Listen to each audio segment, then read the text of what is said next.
The Thom Hartmann Program is brought to you in part by the Aiden Forecast, an investment newsletter with weekly updates of leading market indicators and a monthly deep dive into what the details of the economy and the markets mean for investors and retirees. On the web at aidenmarkets.com.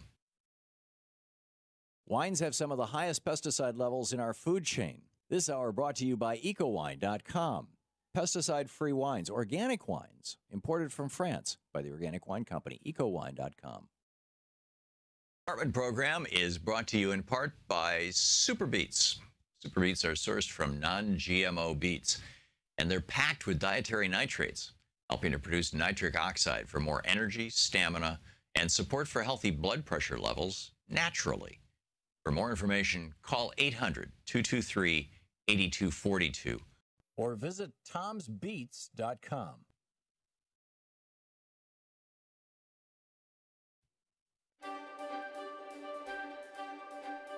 Thom Hartmann University Book Club. Today we're reading from The Fight for the Four Freedoms, What Made FDR and the Greatest Generation Truly Great, by Professor Harvey J. Kaye, who's a professor of democracy and justice studies at the University of Wisconsin, Green Bay. This is from the introduction, page 1. We need to remember. We need to remember what conservatives have never wanted us to remember and what liberals have all too often forgotten.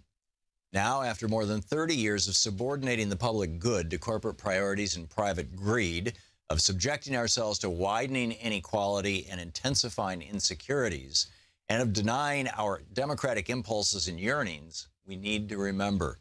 We need to remember who we are. We need to remember that we are the children and grandchildren of the men and women who rescued the United States from the economic destruction of the Great Depression and defended it against fascism and imperialism in the Second World War. We need to remember that we are the children and grandchildren of the men and women who not only saved the nation from economic ruin and political oblivion, but also turned it into the strongest and most prosperous country on earth. And most of all, we need to remember that we are the children and grandchildren of the men and women who accomplished all that in the face of powerful, conservative, reactionary, and corporate opposition, and despite all their own faults and failings, by making America freer, more equal, and more democratic than ever before. Now, when all they fought for is under siege, and we, too, find ourselves confronting crises and forces that threaten the nation and all that it stands for, now we need to remember that we are the children and grandchildren of the most progressive generation in American history. We are the children of the men and women who articulated, fought for, and endowed us with the promise of the four freedoms. On the afternoon of January 6, 1941, President Franklin Delano Roosevelt went up to Capitol Hill to deliver his annual message to Congress. Just weeks earlier, he had defeated the Republican Wendell Willkie at the polls and won re-election to an unprecedented third term.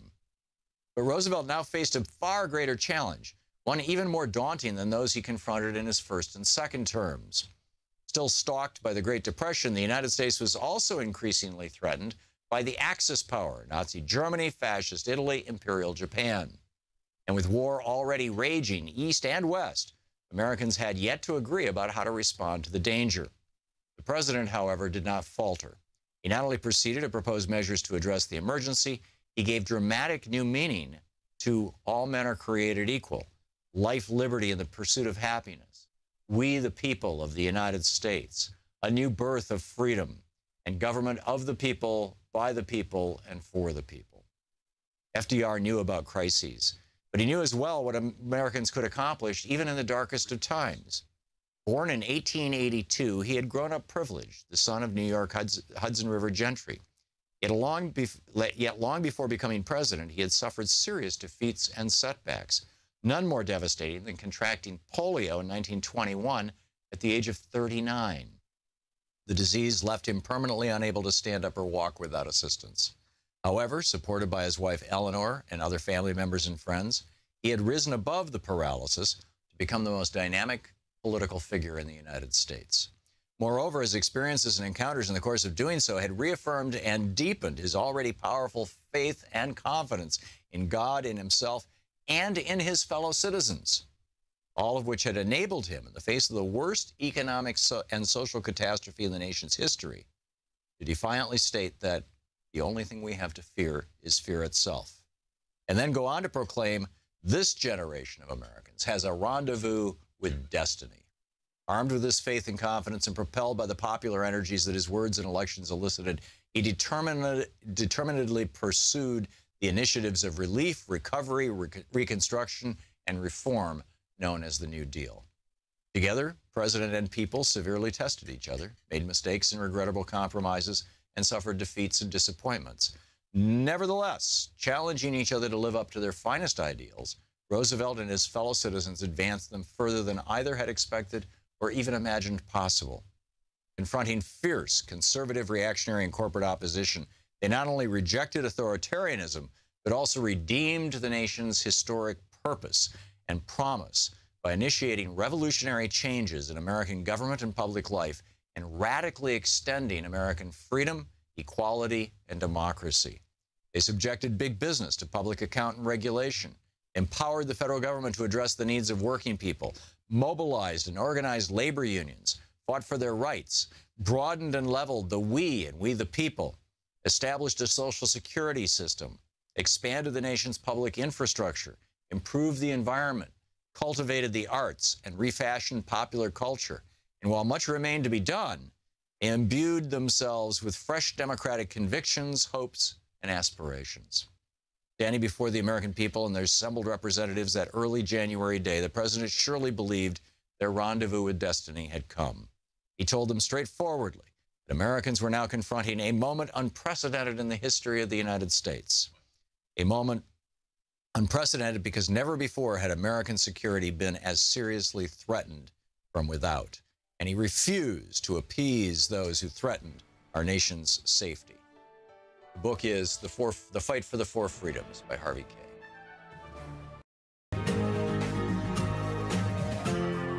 This is the Thom Hartmann Program. Greetings, my friends, patriots, lovers of democracy, truth, and justice, believers in peace, freedom, and the American way. Thom Hartmann here with you. You know, I've been thinking about this for a while now. We had a conversation a few months ago about Trump. You know, is he Mussolini? I mean, is there a playbook that this guy is following, or is there some historical figure that he most resembles? Berlusconi, Hitler. Increasingly, I'm thinking Caligula. Especially now, we've got, Paul Krugman's August 18 op-ed, Donald Trump makes Caligula look pretty good, notwithstanding. We have this story that is out now that Donald Trump's friend, David Pecker, who owns the National Enquirer, according to Ronan Farrow on both television and in print in The New Yorker, they bought the story of this Playboy model who, the same weekend apparently, that Trump was having sex with Stormy Daniels and a third woman, three different women, all saying that at the Beverly Hills Hotel, in a private bungalow, the same bungalow, he came onto them with the same shtick, telling them that they looked like his oldest daughter, and that was supposed to be a compliment, and trying to get them into bed.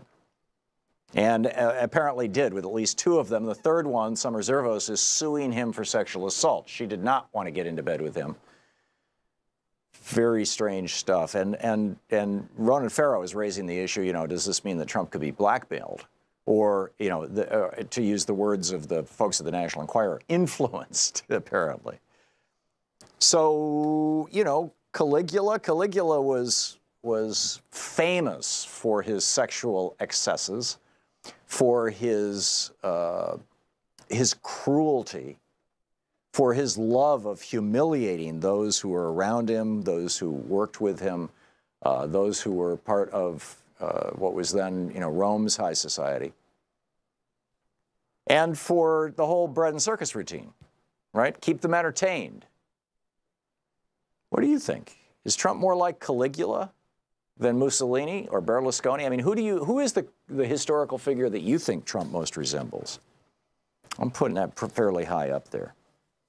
Meanwhile, on the gun front, yesterday, Leader McConnell tweeted, this is Mitch McTurtle, right? Schools should be places where children can learn and faculty and staff can work without fear of violence. My colleagues from Florida will carry home the prayers of the whole Senate for victims and their families, for the community of Parkland, and for the first responders. Thus said Mitch McTurtle, the leader of the Republicans in the Senate. Bette Midler replied, she spelled this out, I'll just abbreviate it. F you and your worthless thoughts and prayers. You and your obfuscating shills got what you wanted, dollars, while our kids got to die in school. Nice. I'm wondering if Richard Burr, who took $6.9 million from the NRA, has said anything about that money. I'm wondering if Roy Blunt, who took $4.5 million from the NRA, has said anything about that money. I'm wondering if Senator Thom Tillis, who took $4.4 million from the NRA, has said anything about that money, or Cory Gardner, who took $3.8 million from the NRA, Marco Rubio, who took $3.3 million from the NRA, Joni Ernst, who took $3.1 million, Rob Portman, who took $3 million from the NRA, Todd Young, who took $2.8 million from the NRA, or Bill Cassidy, who took $2.8 million from the NRA. Have any of them said anything about all that NRA money? I mean, we've all been listening, right? The NRA spent $261 million in 2008. Excuse me, in 2012, $204 million in 2008. But apparently, they increased that number by more than $100 million for 2016. The NRA spent over $30 million in support of Trump's candidacy, more than its combined spending in all races during the 2008 and 2014 presidential election cycles. See, the thing that I think is going to make a difference, and we're starting to see it right now, is that this 19-year-old shot up a high school. He didn't shoot up an elementary school. If a 10-year-old whose elementary school got shot up, a kid from Sandy Hook, for example, tried to go on the media, tried to go on the press, they wouldn't put him on. He's not an adult, or she. But now you've got kids who are legally adults, who are going on the air and saying what they think. And this is a real problem for the Republicans. You combine that with the fact that high school students are being energized and activated by 37 years of Reaganomics, by Ronald Reagan destroying our public education system. Bill Bennett, his education secretary, Betsy Voss in the same mold, doing the same thing. And so you've got kids who are in high school right now knowing that their peers who actually did the right thing and went to college are over $1.6 trillion in debt. Life-crippling debt. Can't get married debt. Can't buy a house debt. Can't start a business debt. Going to be in debt for most of your life debt. Can't save money for retirement debt. They're looking at their peers, at their older brothers and sisters, their friends and neighbors, and saying, what the hell is going on? No other generation of Americans in history have had this kind of debt. And then they see, the Republicans shilling for the debt industry, for the college loan industry, for the payday loan industry, trying to destroy the Consumer Finance Protection Bureau that is one of the last small defenses that high school and college students have against predatory lenders. And they're saying, the Republican Party really only stands for the interests of the billionaires. They really don't like us. They don't care about us. They don't give a damn about us. They just want us to vote for them. And they do that by dangling bright, shiny objects like abortion in front of us. But they're not really going to do anything. I think that this is creating a perfect storm. And I think, I may well be wrong, and I hope I'm not.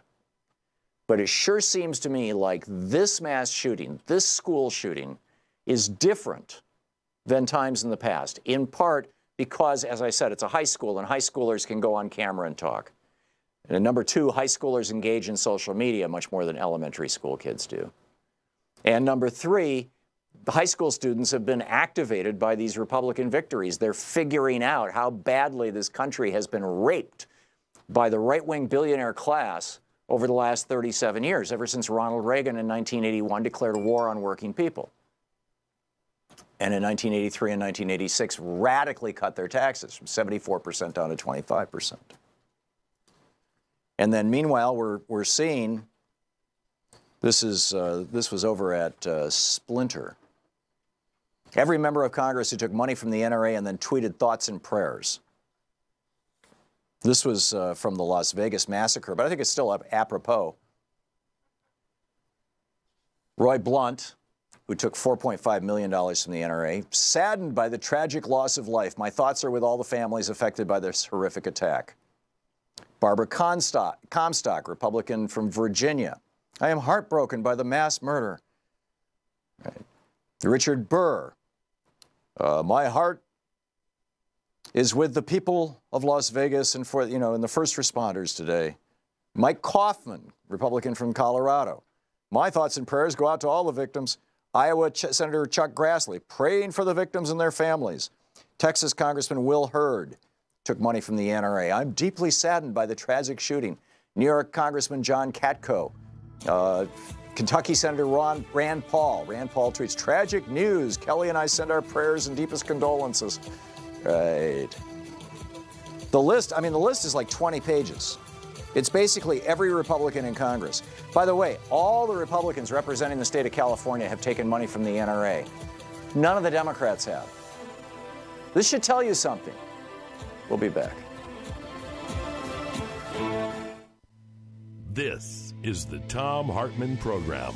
And nobody's talking about this guy's ties to the white supremacist group in Florida either. Anyhow, back with your calls. It's Anything Goes Friday.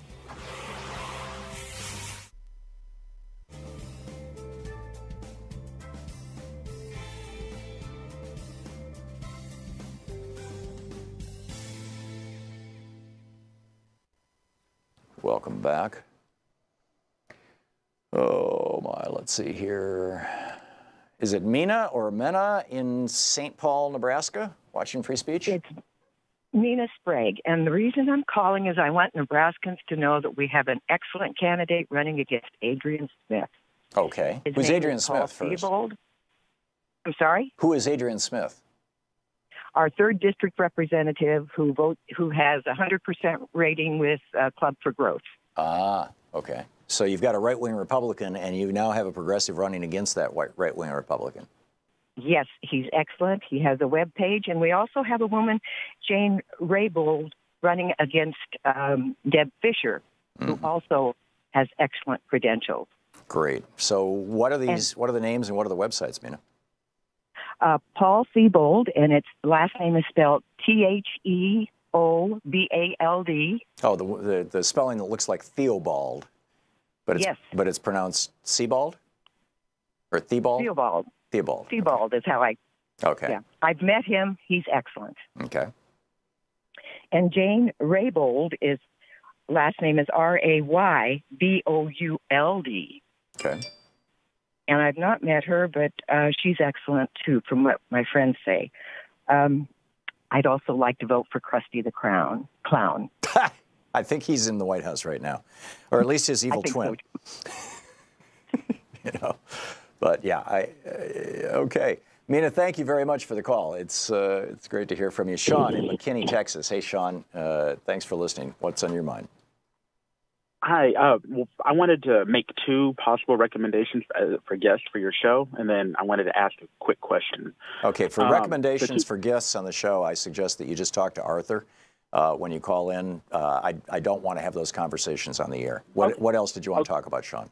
Okay. Well, real quick, because it's Anything Goes Friday. I have a relative who's starting to really try to look at the Illuminati and starting to be afraid that they're actually trying to take over the world.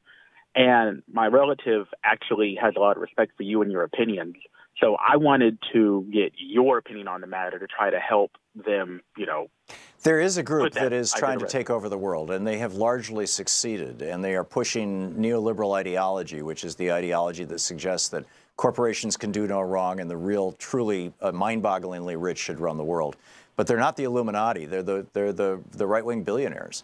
You've got a couple hundred of them here in the United States who basically own the entire Republican Party and much of the rest of our political system. And then you've got right-wing Republicans throughout Europe who are shifting Europe to the right. The Illuminati is it's a bunch of old farts who think that they're important and have Forget about the Illuminati. What you need to worry about are the people who control, you know, well over half of the world's wealth, and that's fewer than a couple hundred people. And they're doing it right out in the open, by the way. This is they're not even, you know, doing it in secret or quietly. The Koch brothers just bragged about the fact that they're putting $400 million into the election cycle this year. Right. Well, the Illuminati don't even have $400 million. Right. I was explaining that the Illuminati was actually made as a group back in the 1700s who was trying to, you know, fight back against the Catholic Church, and they were smeared because of it. Yeah, it was the free thinkers of their day, essentially. And right, exactly. you know, this whole Illuminati thing, you know, it's either that or it's the Jewish bankers, for God's sake. I mean, you know, they've always got some you know, go-to crazy, and this is worry about the billionaires.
Well, welcome back. Thom Hartmann here with you, and Louie in Dubuque, Iowa. Hey, Louie, what's on your mind today? I don't know. It sounds very simple. It's so hard to do, though. But the time for talk now is done. It's time to just vote them out. You're talking about gun control? Yeah, just the only way you can do it is to vote these Republicans out in the House and Senate, and then in 2020 we have to vote out the Republican president. That's what it has to be. Just vote them out. We don't even really have to. When they want to get you into an argument about it anymore, we just say we just have to vote them out. We don't need, you know, you can show pictures of Newtown and pictures of what happened here, but the time for talk is really just done now. All of America. I wish I had a bunch of money I could start just a giant billboard everywhere and just say, all it is vote them out. VoteTheMout.com, vote them out. Anything over a 50% rating with the NRA should disqualify somebody from public office, in my humble opinion. You know, spot on, Louie. And you've got all these Republicans who are bragging about the fact that they're 100% with the NRA. That means they're 100% against American voters, against school children, against the lives of their constituents, and they should be voted out. I'm totally with you. Thanks for the call. Chris in Salem, Oregon. Hey, Chris, what's up? Thanks for listening to X-Ray FM. Chris? Okay, you got to listen to your phone, not your radio. Let's see here. Margie in Wisconsin Rapids, Wisconsin. Hey, Margie, what's on your mind? Hi, Tom. I saw this come across my social feed last night, and I think it's a brilliant idea. Mm-hmm. For all of these representatives, congressmen, governors that are taking money from the NRA and giving out thoughts and prayers, let's send them some checks, paper checks, and in the money line, right, instead of a dollar amount, thoughts and prayers. Here's your contribution. Right, thoughts and prayers. I saw that this morning on Twitter. It's funny. It's brilliant, actually. If all of us do this, because they're out on break next week. Mm. If all of us do this, guess what a flood. Well, it would be a hoot if Republicans would do town halls. They won't do town halls, but if they would do town halls, if everybody showed up with a personal check made out to them, you know, for the amount of thoughts and prayers. Yeah, I think it could be quite a statement. You know, it's a good one. When they get back after a week, if they have a week's worth of mail, all with thoughts and prayers. Yeah, amen. Margie, thank you for the call. Excellent suggestion. Dottie in Chicago. Hey, Dottie, what's on your mind? Thanks for listening to CPT. Thank you first, Tom, for everything that you do every day, because I really appreciate it. I'm a first-time caller, and I wanted to tell you that I agree with you that this particular horrific incident, there seems to be a sea change. It also has to do with the fact that with each of these horrible incidents, and I've done this work for many, many decades, you have a constituency of people who are grieving and traumatized for the rest of their lives. A lot of them are younger, and a lot of them will vote. And I think that also will make a difference. Yeah. You know, that you get waves of people who are involved. I mean, if I'm crying here in Chicago because of what happened in Florida, there are millions of us like that. Even if we're not directly affected, those directly and indirectly affected, the first responders, their families, everybody, that generates a constituency for every town for organizations, you know, that are like Mothers Against Drunk Drivers. Yeah. And I think that I agree. So I'm calling to say that I absolutely agree with you. I think that this is different. And I can't put my finger on exactly why, but I think so. I have two nominees for exactly why. The first, as you recall, Eric Garner, I mean, we could just go through the whole list of all these black men who were murdered by police and caught on cell phone cameras. Mm-hmm. And that, I think, was the disruptive technology event that broke up this long-standing pattern, I mean, back before the founding of our republic, of police brutalizing people of color. Basically, and getting away with it because there's no documentary record of it. You know, there has been a change in acceptable standards in our society as a result of that being out there. To the best of my knowledge, and I could be wrong, Dottie, there might have been some video out of the Vegas shooting, but to the best of my knowledge, this is the first school shooting where one of the kids had the sense of mind to pull out his cell phone and film it as it was happening. And that video has gone totally viral. And it has caused a lot of people. I watched it the day before yesterday when the shooting was happening. I was at home, or after the shooting was over. But I was at home, and they played it, and I just suddenly got this. It washed over me. Just thinking that could have been my son. That could have been my daughter.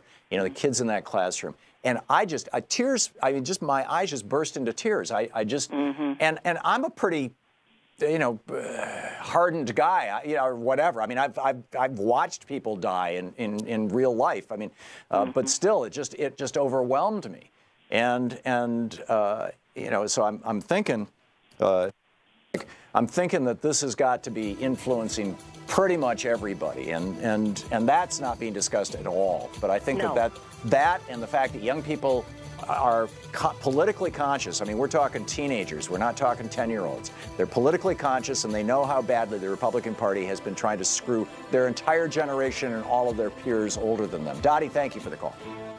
You're listening to the Thom Hartmann Program. Call 202-808-9925. We'll be right back with more of your calls on Anything Goes Friday, plus more of the news of the day. Boy, do I have a stack here for you.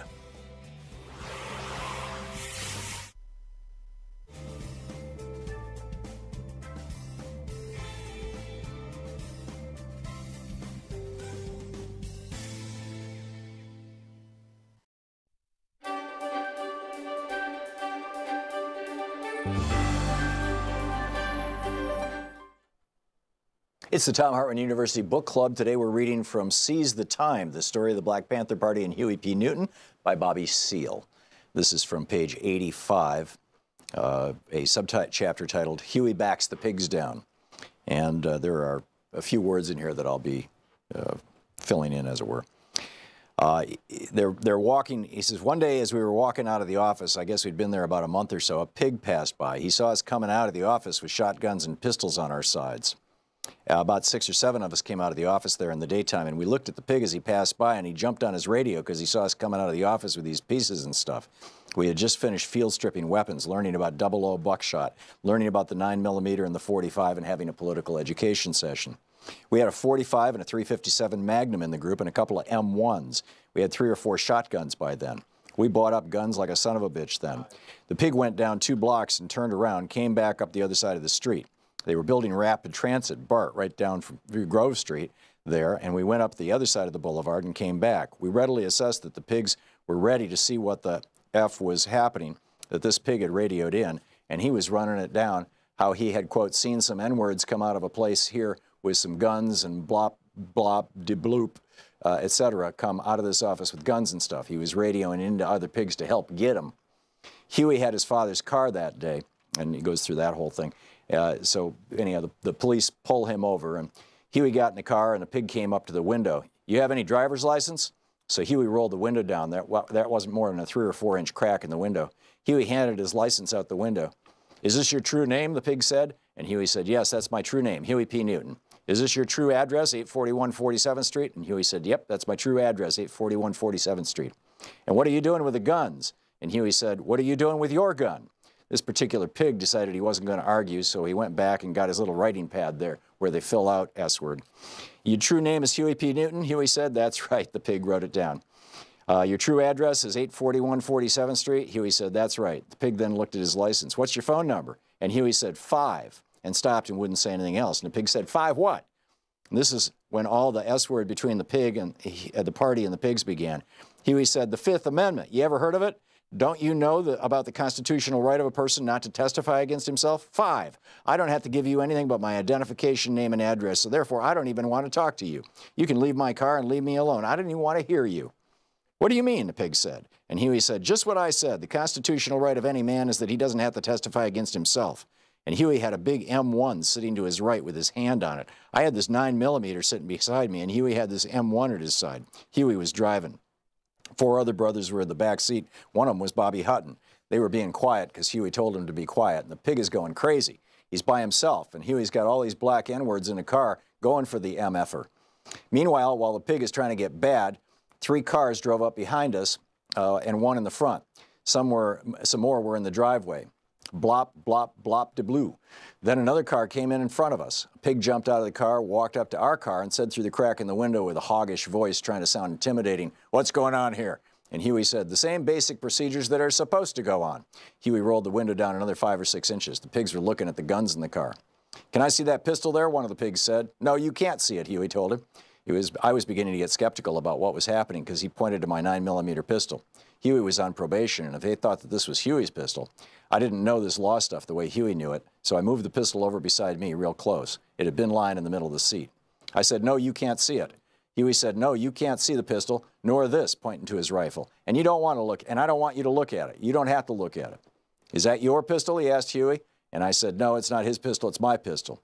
I said that because I was thinking the man's going to jump on Huey because he already told me about the probation law. If he gets caught with a pistol, he's burned. But if he gets caught with a rifle, the man can't mess with him because his probation officer told him he can carry a rifle or shotgun, and he couldn't stop him. The pig said, can I see it or not?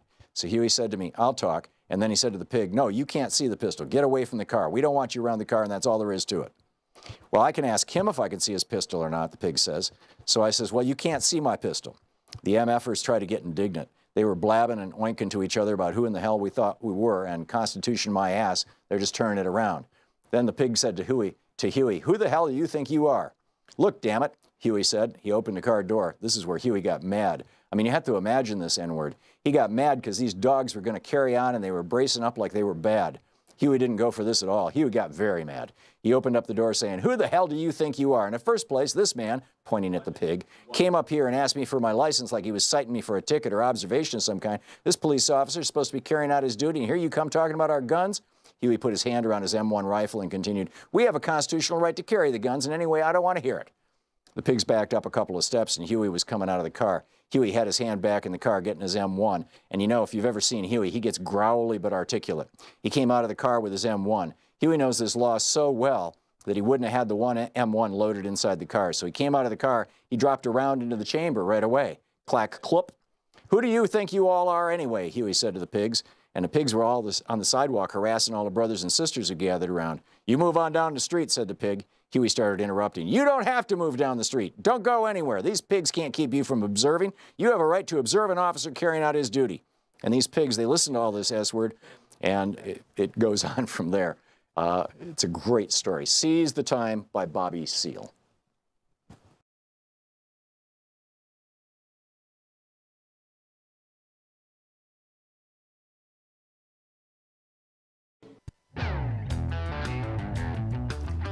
Welcome back. Thom Hartmann here with you. This from yesterday, breaking news. This is from 4 of 9 in our chat room. The New York Times is reporting this morning that the FCC Inspector General is actively investigating whether FCC Chairman Ajit Pai and his aides improperly pushed for rule changes that would clear the way for Sinclair's purchase of Tribune Media.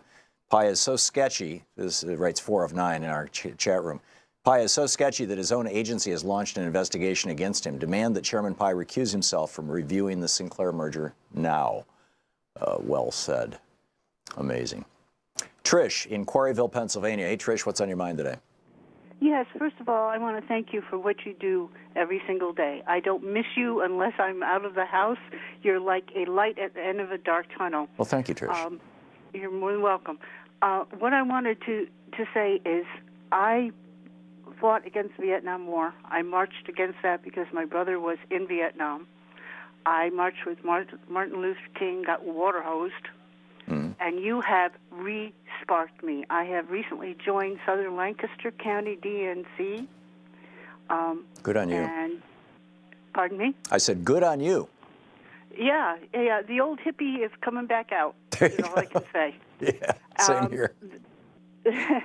And yesterday, you had a list of all the Republicans that are taking money from the National Rifle Association. Yeah. I have connections with our local newspaper. Where can I get a copy of that so I can send it to the local newspaper? The very large, long list that I didn't have time to read on the air was over at Splinter. It's by Rafi, R-A-F-I, Schwartz, S-C-H-W-A-R-T-Z.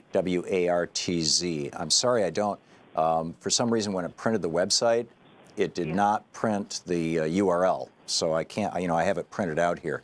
But I'm guessing if you put Splinter, every member of Congress who took money from the NRA and tweeted thoughts and prayers, and Rafi Schwartz, you'll probably easily find it. It was published actually on October 2nd of last year. It was right after the Las Vegas shooter.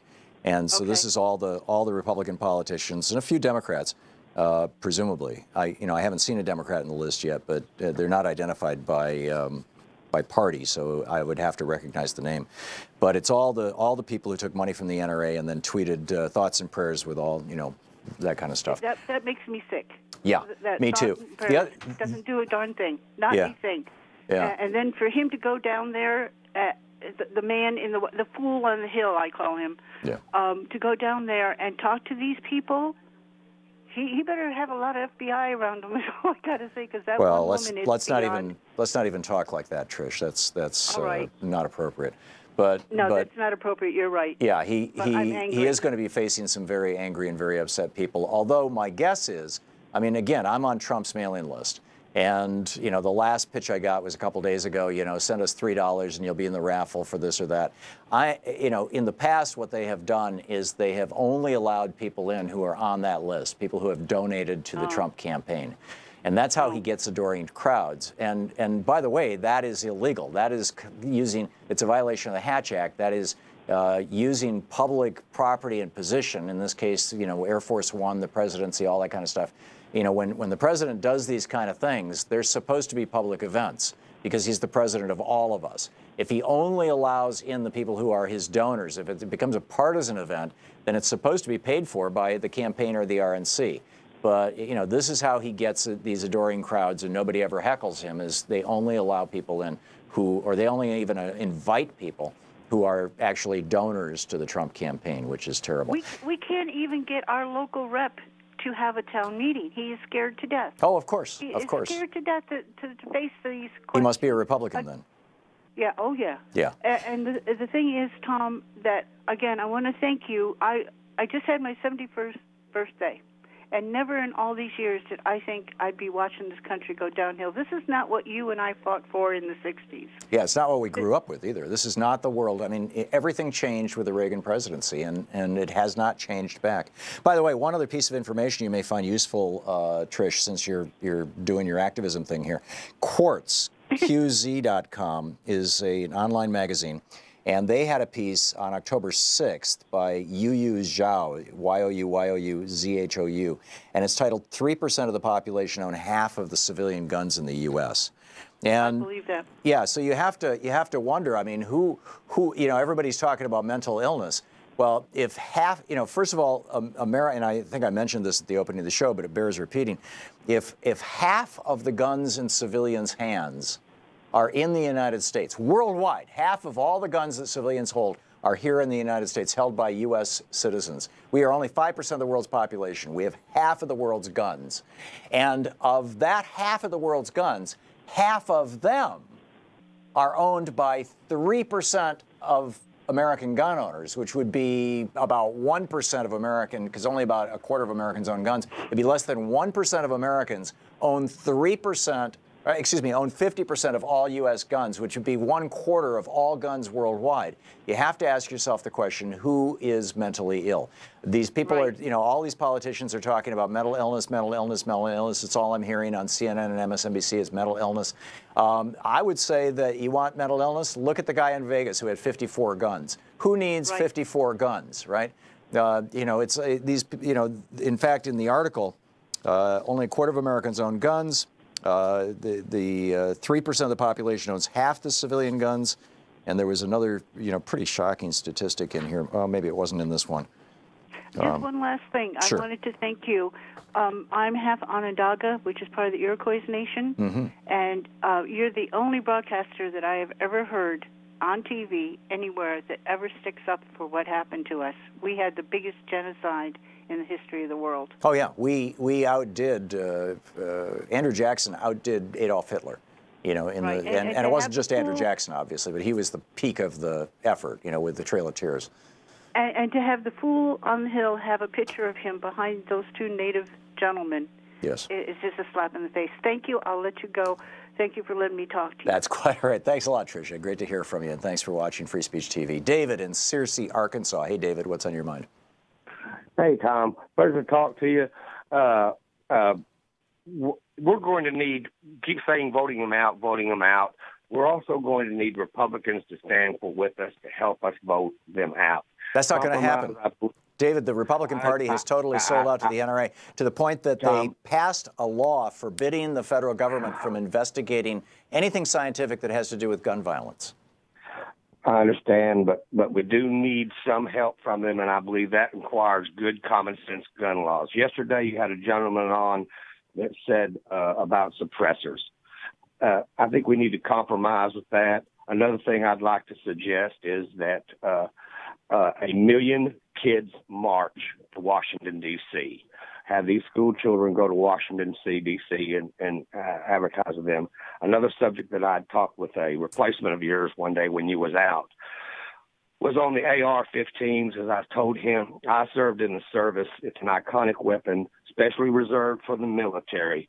My idea on that is, while I know that some people will say about complete banning, but once again, in the spirit of compromising and try to get along with everybody, I would suggest that AR-15s or any military-type weapon only be served to ex-military people, ex-police officers, people who have been trained with firearms and have served our country and deserve a right to hold and have that iconic weapon. Yeah. Thank you very much, Tom, and I appreciate everything you do out there. You're welcome. Thank you for the call, David. Good to hear from you. Let me just add something to this. I have been very careful about, saying, kind of limiting my rants against guns or in favor of gun control to my threefold thing, registration, licensure, and insurance, the same as with cars. I think that's really important. But let me add to this. I've been, pondering this for a long, long time, and I actually shoot guns for sport. I have done that for years. It's something boys like to do. I don't know, maybe there's something phallic about, who knows. And some women like to do it. It's, my brother, my sister-in-law. So, but I'm increasingly thinking that we should simply ban, with the exception of the military, all semi-automatic weapons. Originally, I was saying, the ban on assault weapons. When the assault weapon ban went into place, it was in law from 1996 until 2004. And this is in today's Washington Post, or yesterday's Washington Post, by Christopher Ingram. It's the Wonk blog. He says the results were staggering. The number of gun massacres during the ban period fell by 37%. The number of people dying from gun massacres fell by 43% during the 8 years of the assault weapons ban, or the 10 years of it. And yeah, it was 94 to 2004. It was 10 years. But after the ban lapsed in 2004, the numbers shot up again, an astonishing 183% increase in massacres and a 239% increase in massacre deaths. I think that the only kinds of guns that should be allowed for just the average person to buy, for sport, for self-defense, for hunting, are bolt-action rifles and double-action pistols. Pistols where you have to cock the gun in before you fire it. No more semi-automatic weapons. No more bang, bang, bang, bang, bang as fast as you can pull the trigger. Period. Those are weapons of war. Those are weapons for police. Those are not things that you need for self-defense. So only revolvers, you know, and no more semi-automatic weapons. Let's get them off the streets. Let's get them out of our country. Let's ban them and return some rationality to this country. We are losing, in the last 2 years, we've lost more people to gun deaths than we lost in all of the Vietnam War. The NRA is waging war against the United States. It's time for us to say, enough. Let's ban all semi-automatic weapons. You're listening to Thom Hartmann. Visit thomhartmann.com for audio and video archives. We'll be back with more right after this.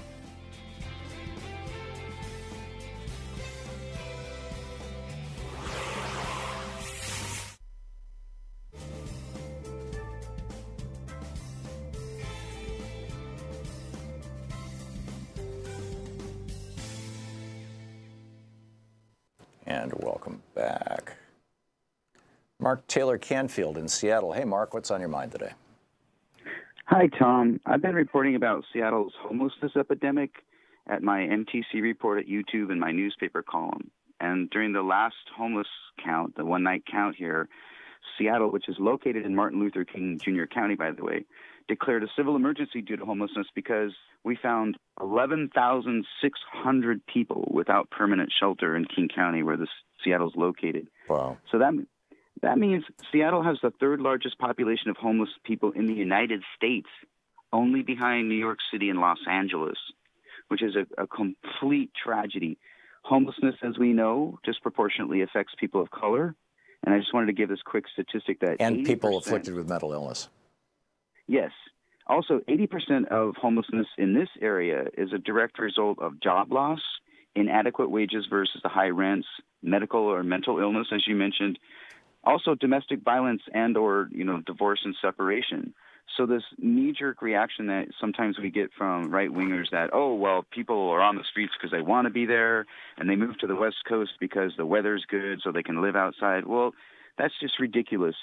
90% of the people who were interviewed would gladly accept safe, affordable housing if it was available.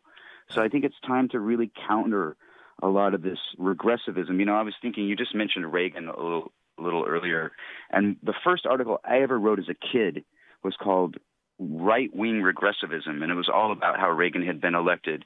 And I said at that time that I thought the country was going back about 20 years, right, to the good, bad old days or whatever. And like you said, I don't think we've come back. And this is one result. When you have 11,643 people living in Martin Luther King Jr. County, and I'm sure that Dr. King would not be proud of that statistic in a county named after him, that's a tragedy.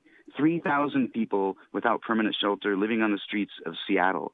It's got to stop, Tom. We need a progressive revolution in this country, a revolution at the ballot box, and everyone's got to get involved. It's got to be a populist movement. I think it's happening, Mark. I think that, it might be demonstrating that Susan Sarandon gets the last laugh. She basically said if Donald Trump is elected president, it'll be so horrible that it'll wake America up. And that would be a good thing. Now, the last thing, I was totally opposed to that kind of logic. You know, I said you should vote for Hillary Clinton. Donald Trump is a crazy man. The Republicans are going to destroy this country. But Donald Trump is a crazy man, and the Republicans are destroying this country. They're killing our children. They're poisoning our air. They're poisoning our water. They're stripping us of our rights to defend ourselves from corporate predators. They're exacerbating homelessness. They're destroying the social safety net. And I guess the upside of it is that, some percentage of Americans anyway, probably about half of us, are figuring this out, have figured out that the Republicans are no friends to small d democracy. They're no friends to our republic. They're no friends to American values.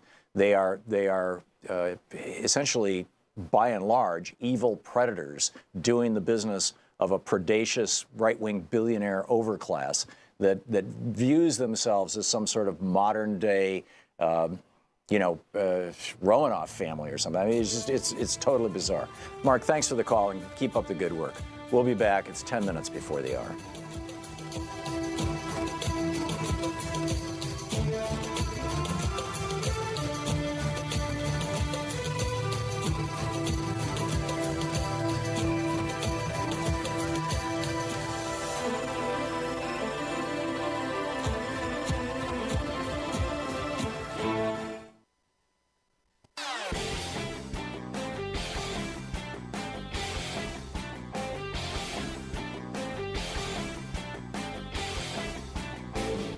I've been using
So, well, back to your thoughts here. Richard in Los Angeles. Hey, Richard, what's on your mind? Hey, Tom. Just one fact, Tom. Senator Chuck Grassley was the senior sponsor last year for the bill to make it easier for mentally ill people to buy guns and to keep them off the FBI database. You're right. And now they're screaming mental health, and President Trump signed it. Yep. I mean, and they kept it secret. Yeah, I think it's the only signing. Maybe when he signed the bill to allow coal companies to dump their waste in rivers. I think those were two of the first pieces of legislation: the coal dumped in rivers and the banning the information on guns. I think that those were the only two banning putting people who are so mentally disabled that they qualify for Social Security disability insurance, putting them on the FBI background checklist. I think those are the only two that he signed that he didn't allow pictures out on. Yeah, and not only that, Tom, they use these tragedies to sneak through these bills. Well, yesterday they passed the House of Representatives signed a bill, passed it, that would destroy the American Disability Act. Right. And they did it right after a massacre of children. Tom, what is your take on this? These Republicans do not care about human beings. They are sociopaths. They care about money and the billionaires and money and power, and the billionaires who give them both. And that's it. And they are creating a world where the billionaires have all the money and power, more and more and more, increasingly, and which cements in their fealty, their love, their loyalty to the billionaire class. Richard, I've got to move along, but your point was very well made. Norma in Montgomery, Alabama. Hey, Norma, what's up? Hey, Dr. Tom. Thanks for picking me up. Sure. When I sit there and I see all these children killed on TV, I think back to the difference between the Andy Griffith shows and Barney and his one bullet and the rifleman going out shooting people. And it was like a fork in the road. Instead of having a culture that's based on peace and solving problems, we have developed one that we're going to go shoot them up.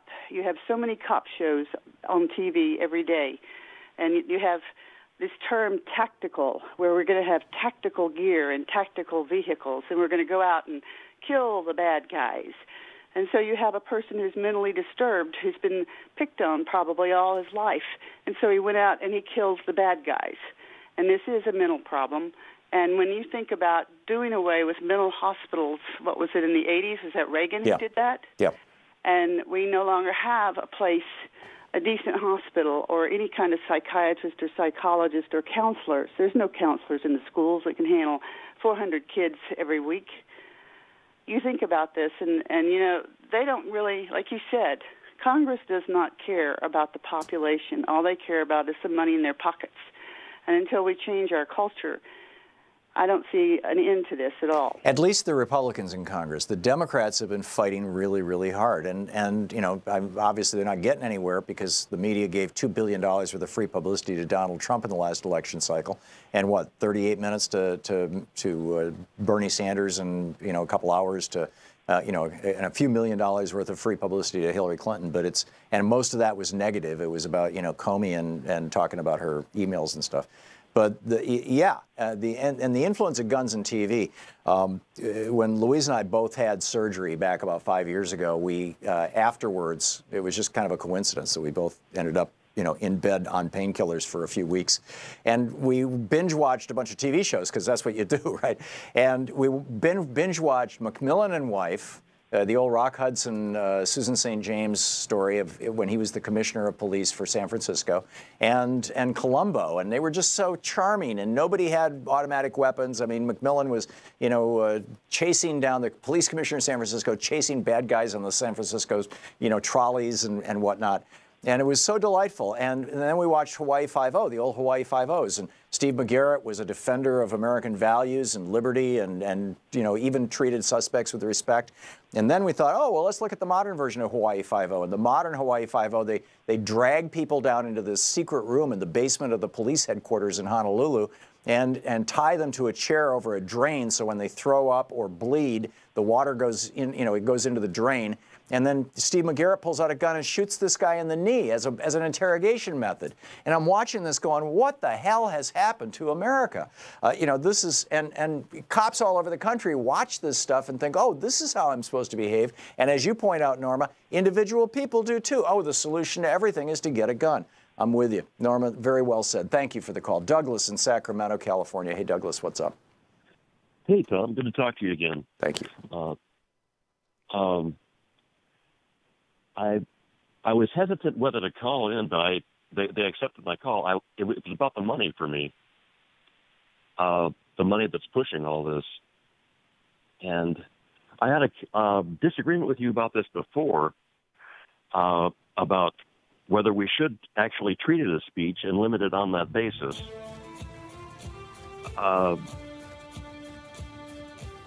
Douglas, we're hitting the end of the hour here, and I'm not sure what you had to say, okay. But call back another time and get to your point quickly, and we can have a discussion about it if you want to have a disagreement with me about whether we should regulate campaign money.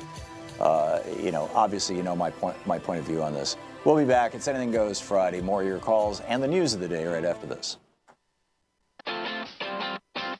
You're listening to Thom Hartmann.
The Thom Hartmann Program is brought to you in part by the Aiden Forecast, an investment newsletter with weekly updates of leading market indicators and a monthly deep dive into what the details of the economy and the markets mean for investors and retirees. On the web at aidenmarkets.com. Wines have some of the highest pesticide levels in our food chain. This hour brought to you by ecowine.com. Pesticide-free wines, organic wines, imported from France by the Organic Wine Company, ecowine.com. Hartmann Program is brought to you in part by Super Beets. Super Beets are sourced from non-GMO beets, and they're packed with dietary nitrates, helping to produce nitric oxide for more energy, stamina, and support for healthy blood pressure levels naturally. For more information, call 800-223-8242 or visit tomsbeets.com.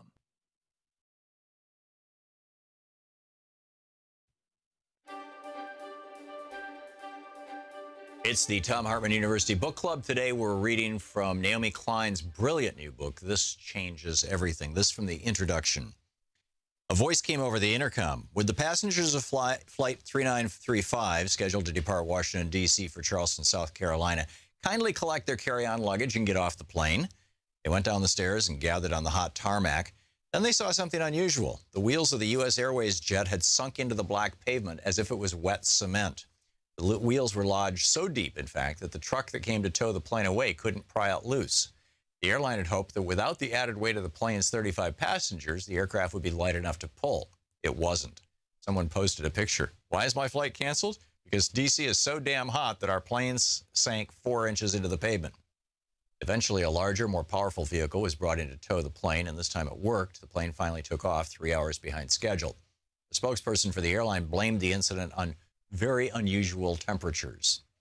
The temperatures in the summer of 2012 were indeed unusually hot, as they were the year before and the year before, and it's no mystery why this has been happening. The profligate burning of fossil fuels, the very thing that U.S. Airways was bound and determined to do, despite the inconvenience presented by a melting tarmac.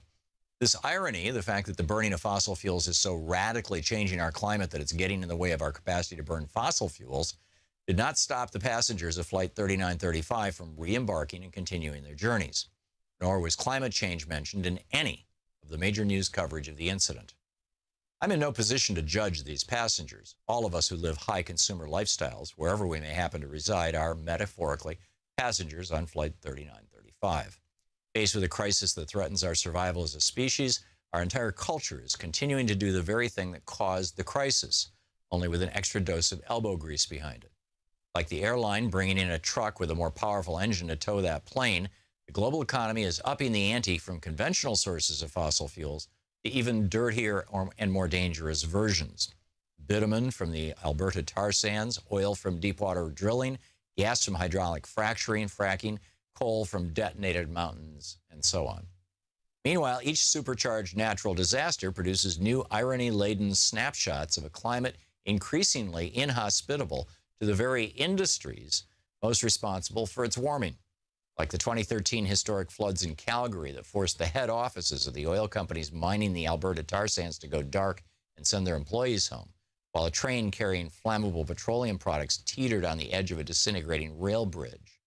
Or the drought that hit the Mississippi River 1 year earlier, pushing water levels so low that barges loaded with coal and oil were unable to move for days while they waited for the Army Corps of Engineers to dredge a channel.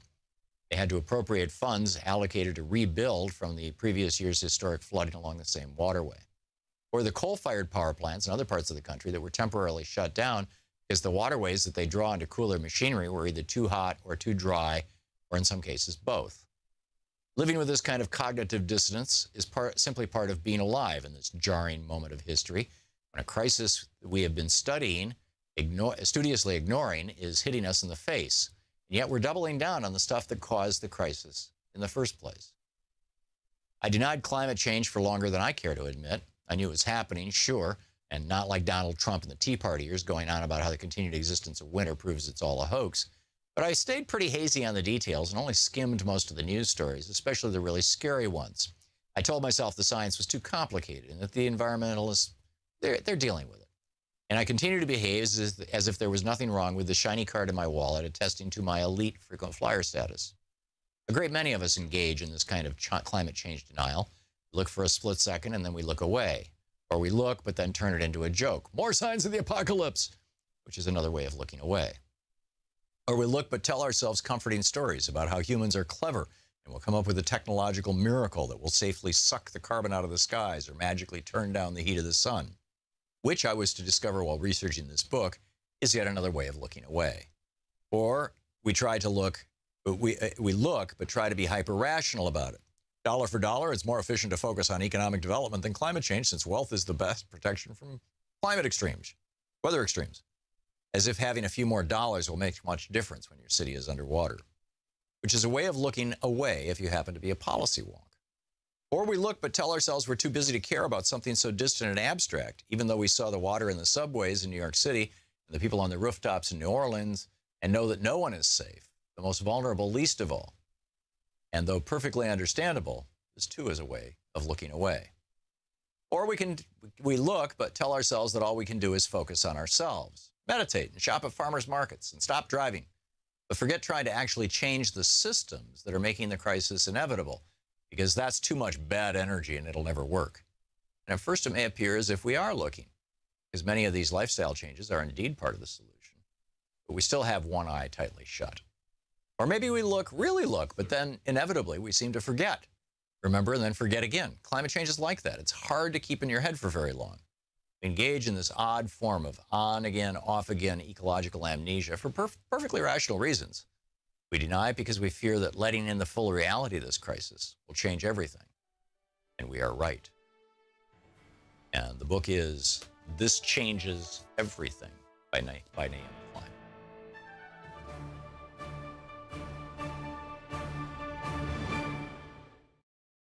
He had broken point to point.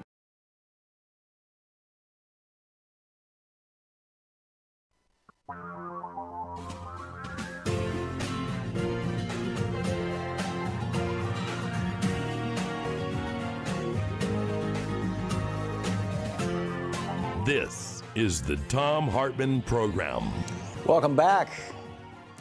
The assault weapons ban was successful during the 10 years that it was in place. This was 1994 to 2004. Quoting from Christopher Ingram in today's Washington Post, the number of gun massacres during the ban period fell by 37%. The number of people dying from gun massacres fell by 43%. But after the ban lapsed in 2004, George W. Bush was president, Republicans controlled Congress, the numbers shot up again, an astonishing 183% increase in massacres and a 239% increase in massacre deaths. They became more lethal because the assault weapon ban was gone, so people were using assault weapons like this kid did in Florida the day before yesterday. We have found that when large magazine capacities are regulated, you get drastic drops in both the incidence of gun massacres and the fatality rates of gun massacres, says a fellow who wrote a book. His name is Claveras. Rampage Nation is the title of the book. Louis Claveras. He's with the University of Massachusetts in Boston. Very straightforward stuff. And half the guns in America are owned by only 3% of gun owners. And as I said in the last hour, I am, for the first time in my life, saying enough.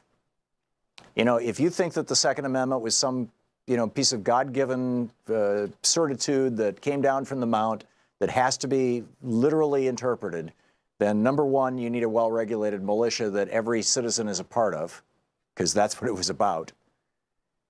But more importantly, number two, the state of the art has to be the flintlock, a single-shot gun that needs to be reloaded after it's shot. Well, I'm willing to go with a 6-shot gun that needs to be reloaded after 6 shots, a revolver. Revolvers are referred to as double-action weapons. You have to pull back the trigger before, the hammer before you can pull the trigger, or you can pull the trigger really hard to get the hammer back far enough that it'll fire, depending on the weapon. Whereas what has become very popular just basically in the last 30 years are these single-action weapons, which is where you simply pull the trigger, the gun shoots, and it discharges the casing, and it reloads itself and reprimes itself, and it recocks itself. So it's all set, you know, within a fraction of a second for you to pull the trigger again. And so with a single action gun, a semi-automatic weapon, you can go bang, bang, bang, bang, bang, bang, bang, as fast as you can pull the trigger. With a double action gun, you know, a revolver basically, you have to cock, fire, and you can't put a magazine into it. Now, I realize that this is like way farther than any Democrats are willing to go. And I was a member of the NRA. I've been through gun training. I went through the Georgia Police Academy. Now, I didn't get any gun training or any consequential gun training in the Georgia Police Academy, but I've been there. I know law enforcement officers. I have worked in war zones. I've seen, guns. I've seen people die. It's like, I think we're over it here in America. Enough. If you need a gun for self-defense, if you need a gun for protection, you don't need a semi-automatic weapon. Odds are just pointing it is going to do 90% of the work. And if you have to shoot somebody, fine. You've got a bullet, and then you have to recock.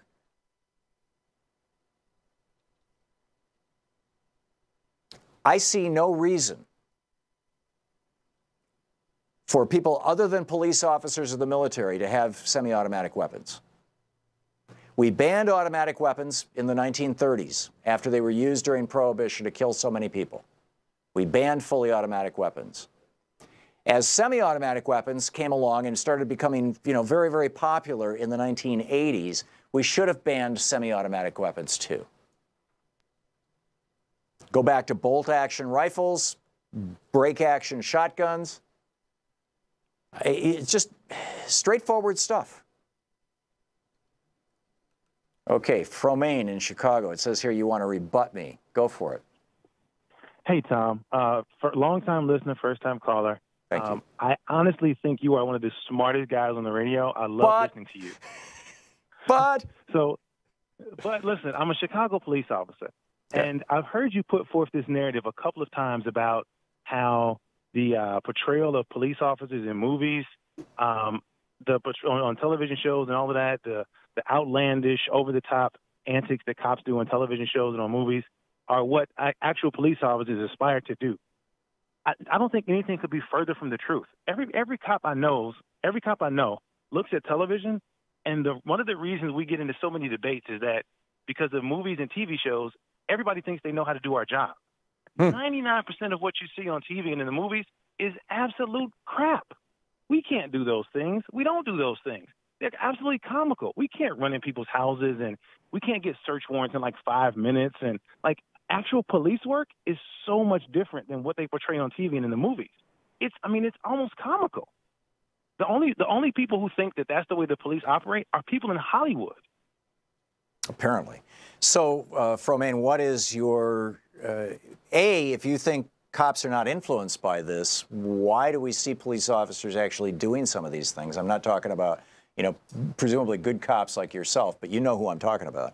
And number two, why, to what extent do you think that these kinds of police shows that show police officers openly misbehaving, breaking the law, are influencing civilians, causing civilians to be more afraid of police than they should be, which may cause civilians to be more trigger-happy around police than they should be? I mean, why isn't there a general outcry from the law enforcement community, when Hawaii Five-0 runs an episode where McGarrett drags somebody into that torture room in the basement of the Honolulu police headquarters and shoots him in the knee?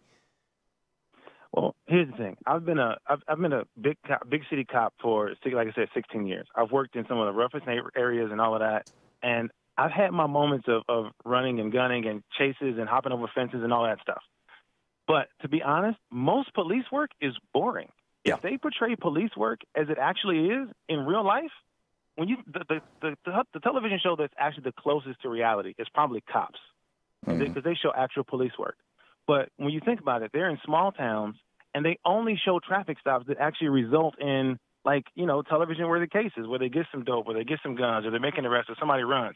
they have to have millions of hours of dead footage. Right. Like I said, I've worked in Chicago my whole career. No, I get it. I've had it was the same thing when boring. Yeah, when I was writing, I wrote a series of 5 novels about a private detective, which is how I first hooked up with DeWitt Wanamaker, a friend of mine who was a PI in Atlanta, who prior to that used to be a small town sheriff and a chief of police, and he got me into the Georgia Police Academy, and you know, I hung out with him for a while and discovered that being a private detective is mostly sitting in a car waiting for a cheating husband or an insurance scammer, you know, to come walking out of the wrong place where they shouldn't be. I mean, it's just insanely boring. You know, the major tool that private detectives use is an empty Coke bottle to pee in the car. You know, I mean, it's like that. And police work is not all that different in some regards. I get all that, but my question to you is, if you believe that these shows are not accurately portraying police, why is the law enforcement community not protesting? By the way, we've only got 15 seconds till we hit the break. I think, honestly, it comes back to everything else. It's about big money. People like watching cop shows. Showing police work the way it actually is boring, and it wouldn't sell. Yeah. So they have to portray it the way they portray it, regardless of what, you know, law enforcement thinks. They want to sell commercials. They want to sell ad space, so they romanticize it. So we get the bread and circus. Do you see a downside to that? Yeah, of course. I mean, people are afraid of the police. They think cops are bad and all this other stuff. You know. Yeah. Okay. Fermain, thank you for a voice of sanity. Thanks for the call. It's very nice to hear from you. Have a great day, Tom. I appreciate it. And thanks for helping protect Chicago. We'll be back. It's 15 minutes past the hour.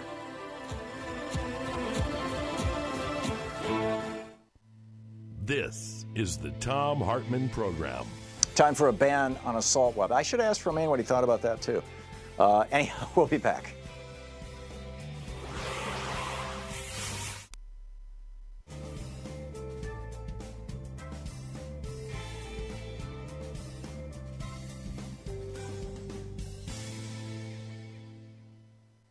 Welcome back. Craig in Seattle. Hey, Craig, thanks for watching Free Speech on DirecTV. What's on your mind today?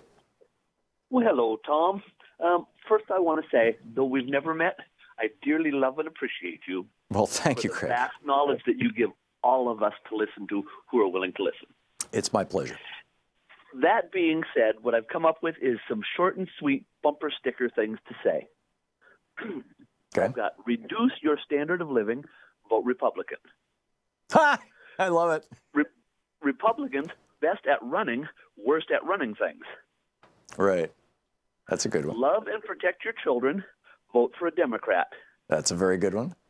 And then one for right now is note to media, don't pretend this is normal. There you go. Excellent. Excellent. So thank you for all of your hard work. You're welcome, Craig. Thank you for all the thought you put into those bumper stickers, and hopefully somebody will take them and run with them. I appreciate the call.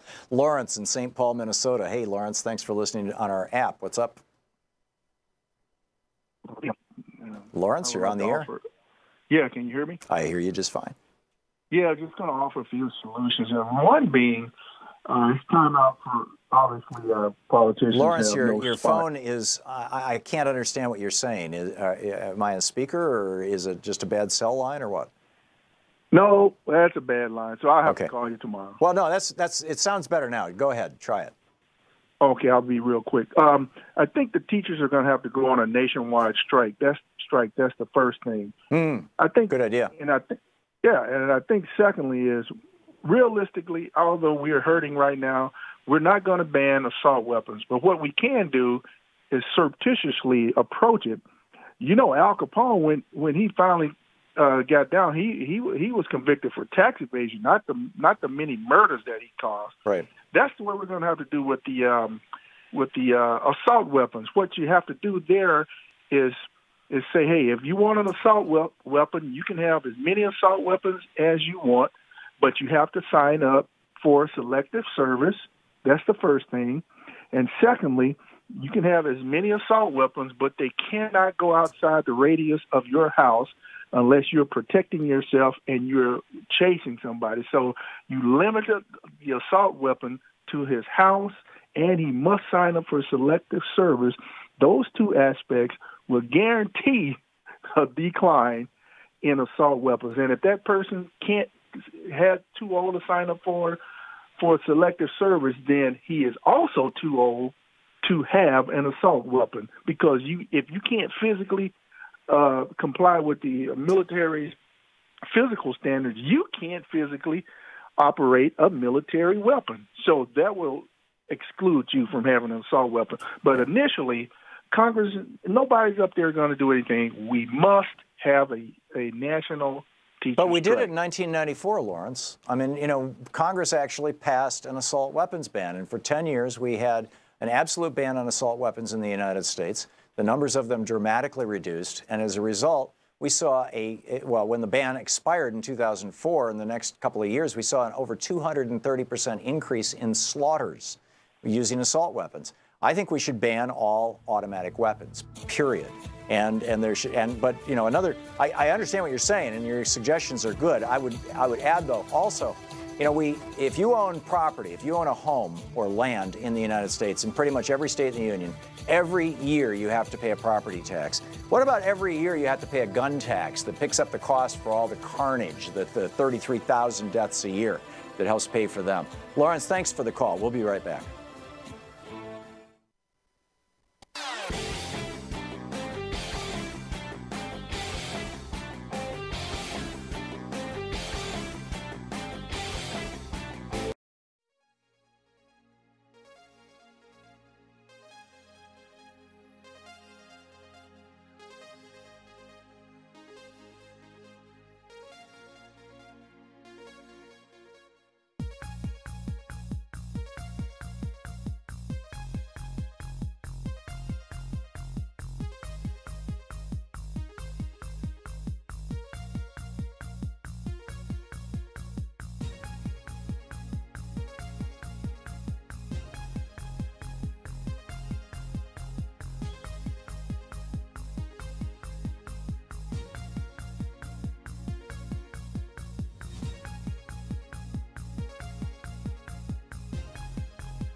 Anything Goes Friday. John in Rochester, New York. Hey, John, what's on your mind? Hello? Hey, you're on the air. Okay, I'm in Illinois, but... oh, I'm sorry. Did I say... Okay, I just wanted to say that I saw the video on Rachel Maddow Wednesday night. Mm-hmm. A cell phone video of you have to excuse me here, of somebody taking video while the shooting was in process in this classroom. Right. And some young boy, probably about 15 or so, had about 6 or 7 shots you could see, and all the screaming going on in the shooting. And I'm sorry, but I'm very upset. Me too. But he even looked like one of my nephews when he was about his age. And I don't know, I had mixed feelings about that video, but I think people need to see that kind of thing. I agree. This needs to be like the 9/11 video when the planes flew into the Twin Towers. The U.S. media repeating that video of the planes hitting the Twin Towers on a continuous loop for a month is what led to the American people saying, okay, fine, let's spend $5 trillion and 10,000 American lives and kill 1 million Iraqis, all for the greater glory of George W. Bush. That's how powerful video can be. And that video that kid shot, no pun intended, in that classroom, and by the way, that child and the kids in that classroom made it out okay. That video needs to be played over and over and over. Every newscast should be starting with that video. I'm with you, John. I think, as I said before, the disruptive technology of these kinds of videos showing people of color being murdered by police is the exact same. I mean, that's how powerful video is. Video is massively more powerful than just audio or just the printed word. And it's bringing you to tears, John. It brought me to tears the first time I saw it Wednesday night. And it needs to be repeated. I'm with you. Thank you, John, for the call. Well said. Jim in Arlington, Texas. Hey, Jim, what's on your mind? We have a national problem, which I think is based on a policy of solving problems with violence. Internationally, we go to other countries, we bomb them, we kill their people, and just to solve some kind of international problem. And that permeates our whole culture. That's how you solve problems. Martin Luther King, when Joan Baez was getting out of jail for sitting in against the war in Vietnam, he made the statement, there could be no justice without peace. There could be no peace without justice. We need to solve this problem, among others, of our international policy of sending Marines and supposedly to defend our freedoms and democracy. Although personally, I think it's to defend corporate investments. But even so, we need to have a national culture of you solve problems through negotiation, not send the Marine. And it's just the way people think. Which is, by the way, the exact opposite of the whole Pence-Trump approach to the world, and Pence going over to South Korea to try to provoke North Korea, with Fred Warmbier and all this other kind of stuff. Yeah. Jim, very well said. I completely agree. Very well said, and also antithetical to this administration, tragically. Cheryl in Mount Pulaski, Illinois. Hey, Cheryl, what's on your mind today?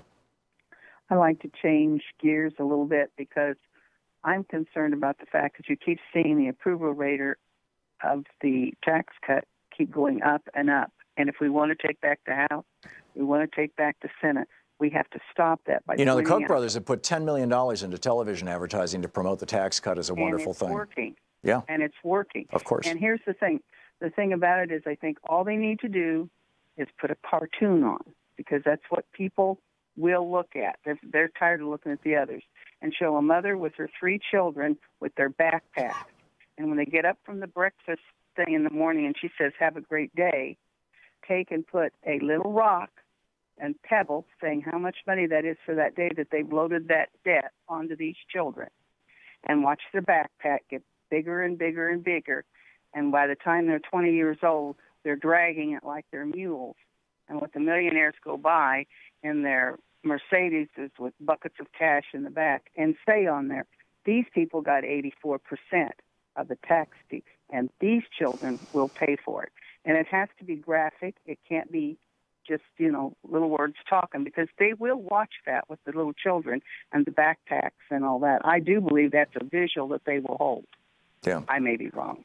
No, I think you're right. And I think that using humor / comedy / irony, all these things is a very, very powerful way to do this. I saw a cartoon this morning that had the NRA, fellow with NRA, the letters on his chest, standing with blood on his hands. And in front of him, there were 2 men bowing to him. And one of them on their backside, it said ISIS, and the other on his backside said Al-Qaeda. And they were like, you rule, man. You killed more Americans than we could. And, that kind of thing causes people to go, huh? Really? And it changes people's perspectives. Another series of cartoons where the NRA was throwing, or Republican politicians, Marco Rubio, whatever, throwing children into a giant gun barrel as an offering to the NRA gods. I mean, these kinds of things, they're in print media. I agree. There needs to be a national television advertising campaign about this. And also with regard to the tax cuts, as you pointed out, Cheryl, we need to be pointing out that not only do the tax cut increase our debt, but they're being used as an excuse to destroy Medicare, Social Security, and Medicaid. And that's a crime. Cheryl, thank you for the call. You're listening to the Thom Hartmann Program. Call 202-808-9925. Back with more of your calls, the news of the day, and my thoughts on all of the above right after this.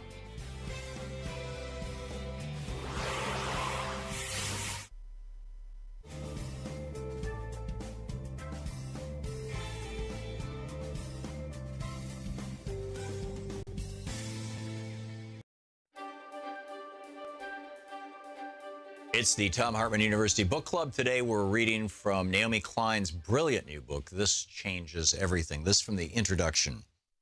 A voice came over the intercom. Would the passengers of Flight 3935, scheduled to depart Washington, D.C. for Charleston, South Carolina, kindly collect their carry-on luggage and get off the plane?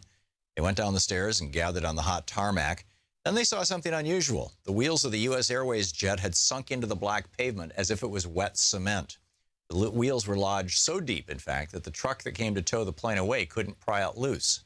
The airline had hoped that without the added weight of the plane's 35 passengers, the aircraft would be light enough to pull. It wasn't. Someone posted a picture. Why is my flight canceled? because D.C. is so damn hot that our planes sank 4 inches into the pavement. Eventually, a larger, more powerful vehicle was brought in to tow the plane, and this time it worked. The plane finally took off 3 hours behind schedule. The spokesperson for the airline blamed the incident on very unusual temperatures.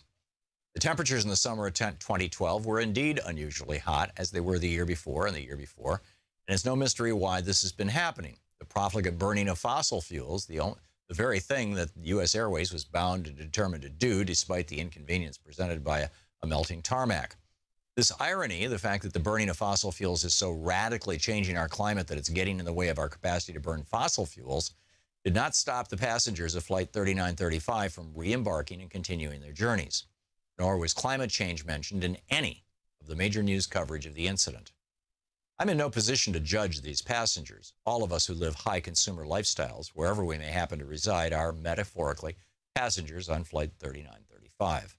Faced with a crisis that threatens our survival as a species, our entire culture is continuing to do the very thing that caused the crisis, only with an extra dose of elbow grease behind it.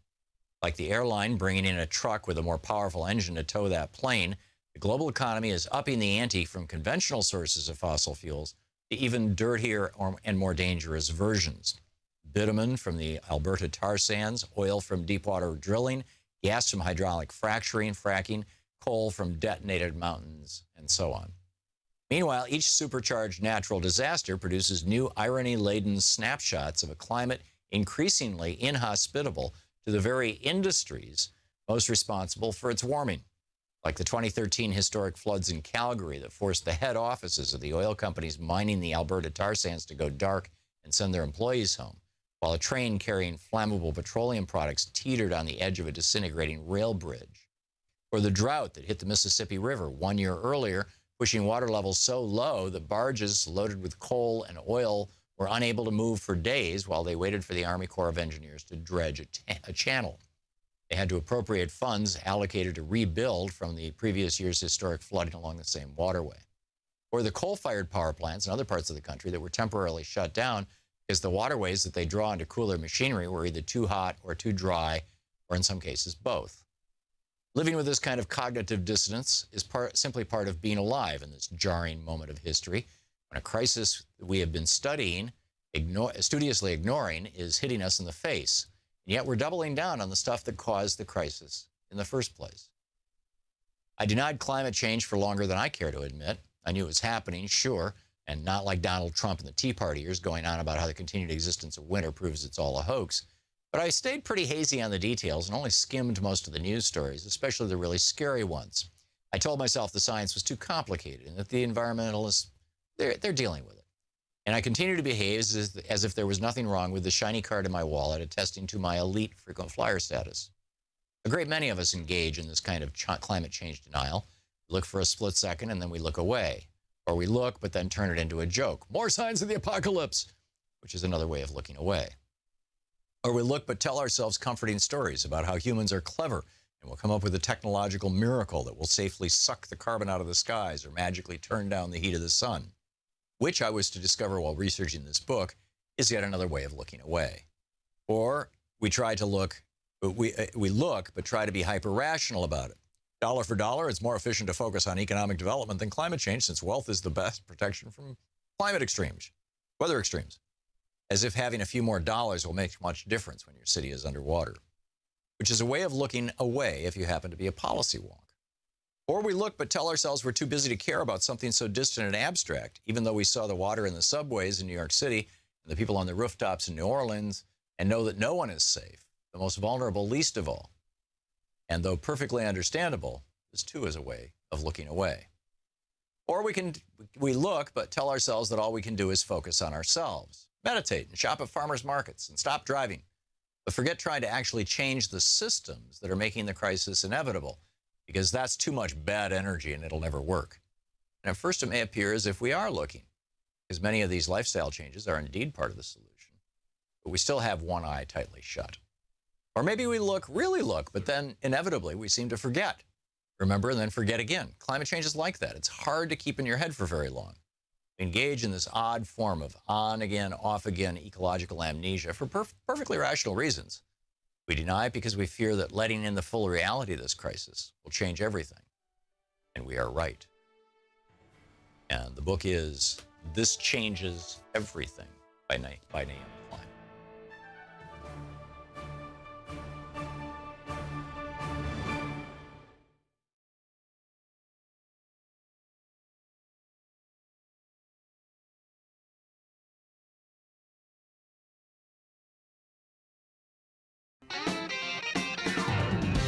Welcome back. Thom Hartmann here with you. Rod Rosenstein is holding a press conference right now where he is announcing that the U.S. government, our Justice Department, has indicted 13 Russians on charges that they conspired to basically throw the U.S. election to Donald Trump and the Republicans. Now, that part, Donald Trump and the Republicans, somehow never gets mentioned in this, but that's what they're charged with. What we're still waiting to find out. I haven't read the indictment yet. I will read it after I get off the air. It's some 14 pages or something like that. And but looking through the indictment, it'll be interesting to see. It appears to be the Internet Research Bureau that they're talking about. This is this private company in Russia. So the question was, were they paid by the Russian government? Were they paid by Paul Manafort or the Trump campaign? Because they were clearly working to the benefit of Donald Trump and the Trump campaign. Was that the goal of Putin? Or was that the goal of the reason I say Paul Manafort is because he used to live over there. He used to live in the region. He has, millions of dollars. He has bank accounts that can deal in rubles and all that kind of stuff. I don't honestly know. In either case, it's outrageous. In either case, it's outrageous. And we need to get to the bottom of this. We need to find out what the hell happened. And, obviously, the Trump campaign and the Republicans in Congress have no interest in finding this stuff out. It took the special prosecutor to get this. Congress could have figured this out. They didn't, because the Republicans are all, either they have their fingers in their ears, they have their fingers over their eyes, they have their hands over their mouths. I mean, that's the GOP today. Whether it's climate change or gun violence or, Russia hacking the election, that's the GOP. Chris in Albuquerque, New Mexico. Hey, Chris, what's on your mind? Good morning. Thank you for taking my call. Sure. The Democrats are missing an opportunity by not introducing legislation right now. Put a tax on guns, bullets, and weapons. Create a fund that is paid to the victims of any gunshot wound anywhere, mass shootings, a robbery, anything, because any gun violence comes from that weapon. So if you put a tax on it, create an account, a government account, to where that money is available so people don't go bankrupt after they get shot. What do you think about that? I think it's a brilliant idea, Chris. I said in the last hour that just like if you own a home, every year you have to pay a brand new property tax on that home every year that you have it, because the home is generating expenses for society, right? That you got to maintain the roads to the house, you got to maintain the infrastructure to the house, all those kind of things. If you own a gun, you're creating an ongoing expense to society in the form of the roughly half of gun violence, which is suicides, and the chances that you'll do that, and the other half of gun violence, which is homicides and accidental deaths. And all of those cost society a large amount of money. And if we could quantify that amount of money and then place a tax on that and say, if you own a gun, this is how much you're going to have to pay every year into that fund. And frankly, I don't think it would be that much money. It'd probably be $10 or $20 a year. But, it might be 50 or 100. Whatever it is, though, it's like putting people on notice that their weapon is contributing to the cost of the commons. Excellent point, Chris. Thank you for calling and making it. Steve in New Hartford, New York. Hey, Steve, what's up? Hey, Tom. First-time caller. I was just saying that gun control should be more like it's going to have to be done state by state, like it was in New York here with the SAFE Act. And we had, ever since that's passed, which was right after the school shootings in the Newtown, we've had we haven't had any school shootings, whereas a similar population state like Florida has had, if you go to there's like a chart that I was looking at, New York had 2 minor shootings on-campus shooting versus Florida had 20. Right. And both have about 19 to 20 million people in the state. And it's just, right, and when you try to, and on the right, they're always talking about Chicago, and the problem that Chicago has is while there are gun controls in New Jersey, which is next door to New York, there are no gun controls in Mike Pence's Indiana, and so you've got gun dealers who literally set up shop on the right on the border of Indiana and Illinois, so that people can drive from Chicago over to Indiana in 20, 30 minutes and buy all the guns they want and just bring them back into Illinois. And so, gun control in Chicago doesn't work because of, Mike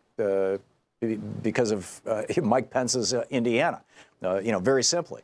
And they do work in New York because New York is not surrounded by states that, have zero gun controls. And Florida, great example, the entire state is, very, very weak on gun controls and terrible, terrible problems. Yep. And I compare those two because the population of them is very similar. And, so we need to work in the state legislatures and, in these states to take those, because the national level, nothing is going to happen. Well, I think we can do both, Steve. I think we can walk and chew gum. I think we can take back state legislatures step by step. We've had 30 some odd special elections in the last year where red seats have flipped blue. I think that more and more of that is going to happen. I'm not placing big bets on anything because the Republicans have gerrymandered things. They've rigged the voting machines. They've got voter suppression in place. They're throwing hundreds of thousands of people off the voting rolls every month. It's a nationwide epidemic of voter suppression and rigging of elections on behalf of the Republicans for the Republicans. But this too shall end. America's waking up. Steve, excellent call. Thank you very much for the call. Megan in Jackson, New Jersey. Hey, Megan, what's on your mind today? You want to talk about David Duke? Yes. Thank you so much, Tom. There was a couple things actually while I was on hold. There's reports of a college shooting in Washington right now, but it's being investigated. It's live right now on Hero 7 Washington channel, which, little fact, I just found out that they donated, they bought $1 million of medical debt from residents in Washington, in Seattle, Washington, very recently. There was an article about it. But I wanted to talk about David Duke. I was born in Colorado, and before I was born, my mother was out there with my father, and they went to some rally of some sort, and apparently there was a bunch of people there, and David Duke was there. And they were basically recruiting people, and my mother had asked him a couple questions. She was about 15 feet away from him. There was a stage platform, and it was definitely crazy, and she started to feel uncomfortable, and, it definitely was like, we have to get the hell, we got to get out of here. And he's like Donald Trump's #1 supporter right now, David Duke. Yes. So not too long after that, she left Colorado. My father wound up, he was a biker and hung out with a bunch of biker dudes. And when he passed away from a motorcycle accident, there was a huge, like miles long motorcycle parade for him. So whatever he was involved in there, I have no idea. So about 12 years later, when I was in junior high, that was when David Duke was running for Congress. And so that was when I started to hear about him. And that was when my mother had told me that, she had met him and was speaking to him, and that guy was, a Grand Wizard of the Klan. And, come full circle, here we are again. And there was also another thing. I'm a little nervous, so every time I call, I always get nervous and lost for words. That's okay, Megan. Arthur just handed me a story from the Washington Post. Police responding to reports of gunfire on Highline College campus in Washington State. This is happening as we speak. Yeah. Yeah. And one quick thing, because I always forget every time I call, I wanted to let people know I found a great resource tool for contacting Congress and reading bills, getting the full text of the bill, seeing who voted for what, even past votes, who drafted bills. You get alerts and notifications. It's the only one that does all of that. They don't ask you for money. It's 100% free. And the app is just simply called Congress. Okay. There's similar ones out there, but I looked into it, and even websites, they don't have half the information, and they want you to sign up with an email or a newsletter. This, you don't have to do any of that. You could call direct through the app if your device does that, or you can add the info direct to your contacts. It is great. I get notifications, and the perfect test was during the GOP text scam when they were running all around and doing late-night votes and drafts of the bill. That app worked perfect. So I tell everybody. And another thing is, I urge everyone to call C-SPAN. It is the only nationwide platform that people have to get progressive policies out there so people hear it. And I watch C-SPAN all day, all night. I DVR. I watch you. I have my tablet going. I view on the TV, and I got C-SPAN DVRing. And when I watch every gesture and movement. No, I got carefully. it, Megan. I've got to run, but thank you, and thanks for the tip on that. Platform, and I love you. We appreciate your service and your team. We desperately need you. And thank you, Megan. I just have a minute left. I want to get another caller in here, but thank you for your call. Peter in Chicago. Peter, you got that minute. What's up? Hi, Tom. Real quick. Charlie Crist, Tim Ryan of Ohio, Brian Higgins of New York, and a few other Democrats on the NRA list. So I'm hoping that you're going to primary them. Secondly, Charlie Crist used to be a Republican. I'm not sure he's still taking money from the NRA.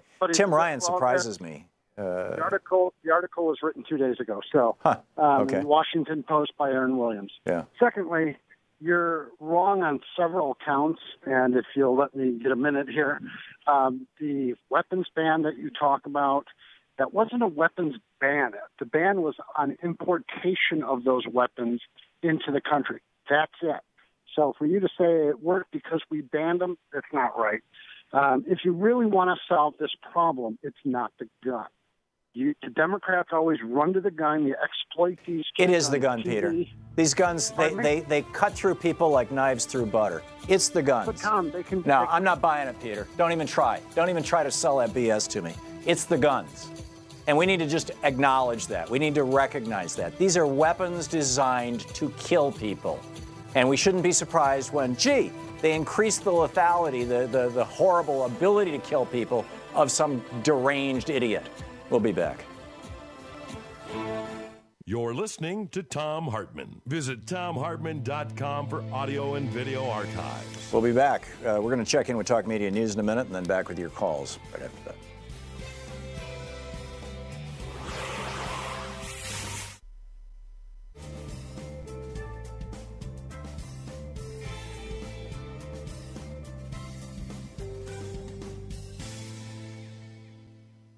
Welcome back.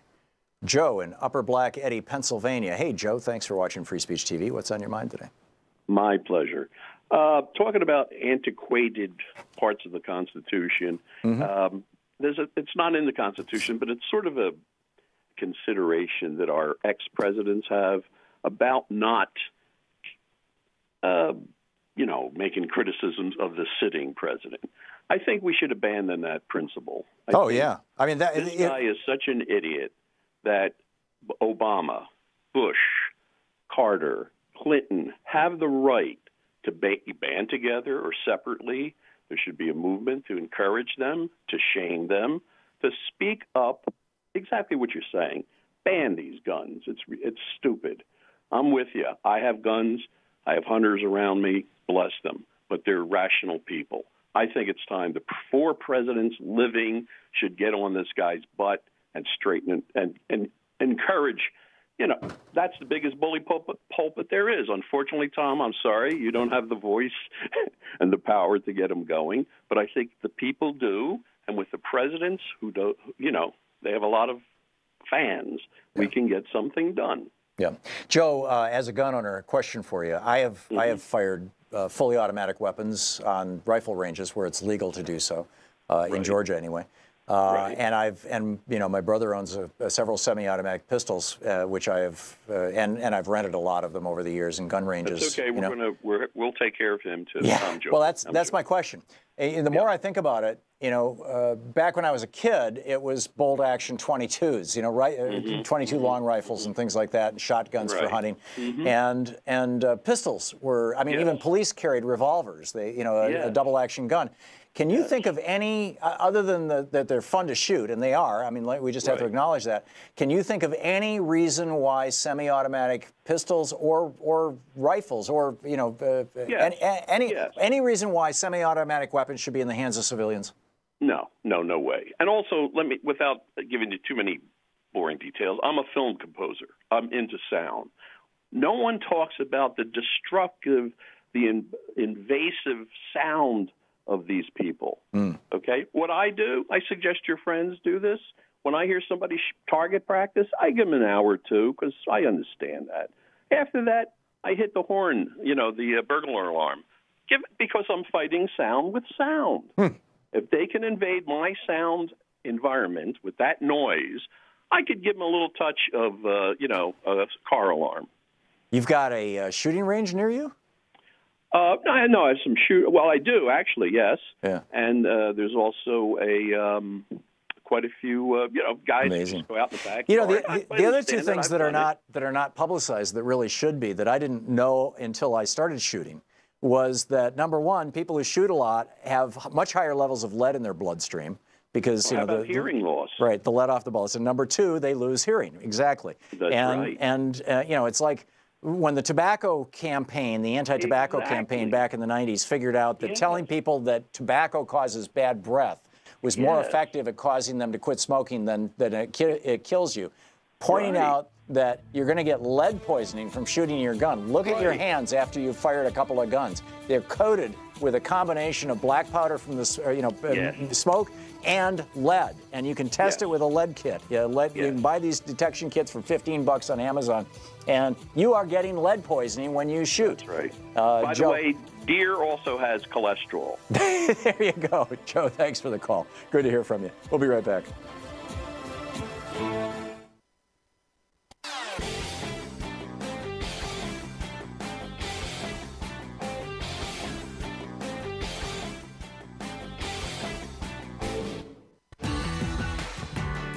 Welcome back. Let's check in with Talk Media News and find out what's going on in the world today. This report brought to you by Goats for the Old Goat.com and Ellen Ratner's new book, Loving What You Do. On the line with us is Luke Vargas, the chief foreign correspondent for Talk Media News based at the United Nations. You can follow him on Twitter at The Courier, Courier. Luke, Robert Mueller has charged 13 Russian nationals with messing with our elections. This seems to be all around the Internet Research Bureau, this private company in Russia. And the question in my mind, I haven't had an opportunity to read the indictment, I hope you have, or you might know the answer to this question, is were they being paid by the Russian government? Was this an effort by the Russian government to use this company that engages in cyber marketing as well as cyber warfare, apparently, and has a long history of being a company for hire for companies that want to use, cheap trolls and whatnot. Was the Russian government paying for this, or was Paul Manafort or some other Republican cutout for the Trump campaign paying for this? I have gotten to page 25 of 35, and what my take is on the funding is that this was a convenient private sector cover group, and we may not know exactly who was funding them. So that question, it seems in this indictment, is unanswered. Because companies that do exactly what this Internet Research Bureau did from Russia actually operate in the United States right now, and nobody can go after them because it's considered First Amendment free speech. Mueller is able to go after a company in Russia doing it because they're not in the United States. But, tell me that the Koch brothers, with the $400 million they're putting into this election cycle, aren't trying to manipulate our election. Yeah, I mean, look, I think the strategies of manipulating public opinion via social media that this indictment really details, and I think that's what's fascinating about this is some of the details we glean, and I can go through them with you. But the point is that maybe this was somewhat cutting edge when this Russian influence campaign allegedly began in 2014, and it got honed further through 2015 and then was sort of deployed for election-related purposes only in mid to early 2016. But suffice it to say, we're years past that, and the techniques that were found to be very effective at promoting viral content that these conspirators used are widely understood now. Well, isn't this the same stuff that Mercer was paying for with Cambridge Analytica? I can't assess whether it's the exact same, but I will. Let me detail some of the things here that jumped out to me as being quite sort of things I hadn't heard before, and I've followed the story on and off, of course. One is that the individuals who are being named here traveled to the United States to buy American IT hardware, basically, so that even if certain messages and commands were coming from this sort of bureau within Russia, that it could be fed through U.S. servers, and thus the origin of the communications would not be traced. Right, and they were using virtual private networks, VPNs, to make it look like they were based in the United States. Correct. Individuals also traveled to the United States on tourist visas and illegally stole various Americans' identities, used those identities to open PayPal accounts, and then bought political advertisements on behalf of Americans, staged political rallies while posing as American citizens, and spoke to Trump administration or Trump campaign officials using fake American personas. Now, this indictment is very clear that these Trump campaign officials unwittingly engaged in these conversations, that they did not solicit these meetings, but merely did it innocently. Which is there anything in there about who were the politicians and what was their political affiliation who benefited from the rallies that were put together by these Russians? Well, I can name some of the causes that these people put together. It was not like a pro-Trump rally. What I think is very interesting about this is that beginning in 2014, you have these groups researching U.S. political groups on Facebook and studying their size, the frequency of content, and the kind of engagement they get for various types of content. And then in the following year, began to create social media personas and groups on Facebook, and they found that there were a few different sort of American identities, political issues you could tap into that were very powerful. The ones they settled on were immigration. They created groups like Secured Borders. They exploited the Black Lives Movement, creating numerous groups and buying ads on their behalf, things called Blacktivist. They tapped into religion, creating groups called the United Muslims of America and the Army of Jesus. And they exploited sort of Americans, and this should come as no surprise to people who, cling to the, Confederate history here, is they tapped into certain geographic regions, creating groups with names like South United and the Heart of Texas. And by 2015, they're starting to buy thousands of dollars of ads per month for these groups that have nothing to do with the election, just sort of sowing division on various topics. Which, again, was not surprising now. We see in the wake of school shootings this week that, these bot accounts are equally, spreading messages in favor of gun control and saying, don't take away my guns. So sort of just, it doesn't even have to do with a candidate, but it sows divisions within the country. I guess the final thing I would add here is that it did not appear, at least according to these indictments today, that this Russian operation had sort of made a decision to support Donald Trump until relatively, into 2016. That the goal for a long time was to slander as many candidates as possible, including Hillary Clinton, Ted Cruz, Marco Rubio. And only on February 10th of 2016 does this indictment say that this group picked Trump as one of the two people they were supporting. Turns out the other one they were these social media posters were, told to support was Bernie Sanders as well. And that decision did not come until February 10th of 2016. Huh. Amazing. So, I've yet to get through the rest of it. There's certainly more here. We haven't really heard much from the Trump team yet, though we're told that this morning President Trump was briefed by the FBI that this indictment was coming. So he at least had several hours' notice about it, but we haven't heard much more from the White House than that. Remarkable. Okay, Luke, I'm sorry we're out of time. There's a lot more I'd like to ask you about, but we'll have to do it next week. Luke Fargus with Talk Media News. You can follow him on Twitter at The Courier. Thank you, Luke. Thank you, Tom. Talk to you soon. Yep, great talking with you as always. We'll be back. It's Anything Goes Friday. We'll be back with your calls and more of the news of the day right after this.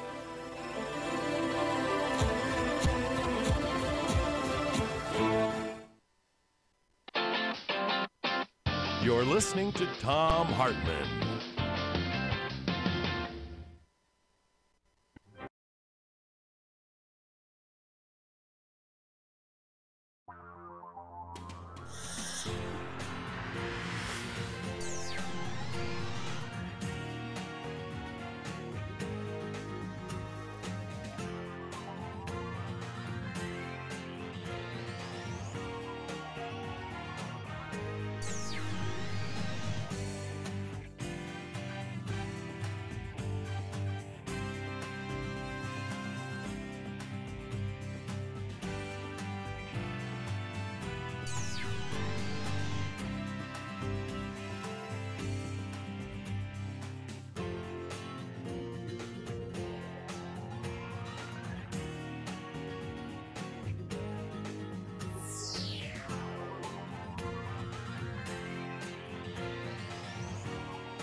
The Thom Hartmann Program is brought to you in part by the Aiden Forecast, an investment newsletter with weekly updates of leading market indicators and a monthly deep dive into what the details of the economy and the markets mean for investors and retirees. On the web at aidenmarkets.com. Wines have some of the highest pesticide levels in our food chain. This hour brought to you by ecowine.com. Pesticide-free wines, organic wines, imported from France by the Organic Wine Company, ecowine.com. Hartmann Program is brought to you in part by Super Beets. Super Beets are sourced from non-GMO beets, and they're packed with dietary nitrates, helping to produce nitric oxide for more energy, stamina, and support for healthy blood pressure levels naturally. For more information, call 800-223-8242 or visit tomsbeets.com.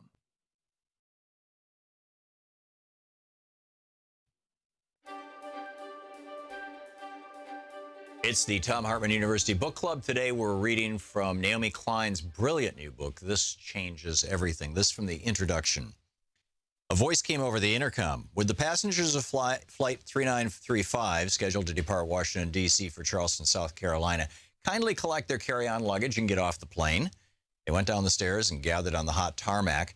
Then they saw something unusual. The wheels of the U.S. Airways jet had sunk into the black pavement as if it was wet cement. The wheels were lodged so deep, in fact, that the truck that came to tow the plane away couldn't pry out loose. The airline had hoped that without the added weight of the plane's 35 passengers, the aircraft would be light enough to pull. It wasn't. Someone posted a picture. Why is my flight canceled? Because D.C. is so damn hot that our planes sank 4 inches into the pavement. Eventually, a larger, more powerful vehicle was brought in to tow the plane, and this time it worked. The plane finally took off 3 hours behind schedule. The spokesperson for the airline blamed the incident on very unusual temperatures. The temperatures in the summer of 2012 were indeed unusually hot, as they were the year before and the year before. And it's no mystery why this has been happening. The profligate burning of fossil fuels, the very thing that U.S. Airways was bound and determined to do, despite the inconvenience presented by a melting tarmac. This irony, the fact that the burning of fossil fuels is so radically changing our climate that it's getting in the way of our capacity to burn fossil fuels, did not stop the passengers of Flight 3935 from re-embarking and continuing their journeys. Nor was climate change mentioned in any of the major news coverage of the incident. I'm in no position to judge these passengers. All of us who live high consumer lifestyles, wherever we may happen to reside, are metaphorically passengers on Flight 3935. Faced with a crisis that threatens our survival as a species, our entire culture is continuing to do the very thing that caused the crisis, only with an extra dose of elbow grease behind it. Like the airline bringing in a truck with a more powerful engine to tow that plane, the global economy is upping the ante from conventional sources of fossil fuels to even dirtier and more dangerous versions. Bitumen from the Alberta tar sands, oil from deepwater drilling, gas from hydraulic fracking, coal from detonated mountains, and so on. Meanwhile, each supercharged natural disaster produces new irony-laden snapshots of a climate increasingly inhospitable to the very industries most responsible for its warming, like the 2013 historic floods in Calgary that forced the head offices of the oil companies mining the Alberta tar sands to go dark and send their employees home, while a train carrying flammable petroleum products teetered on the edge of a disintegrating rail bridge.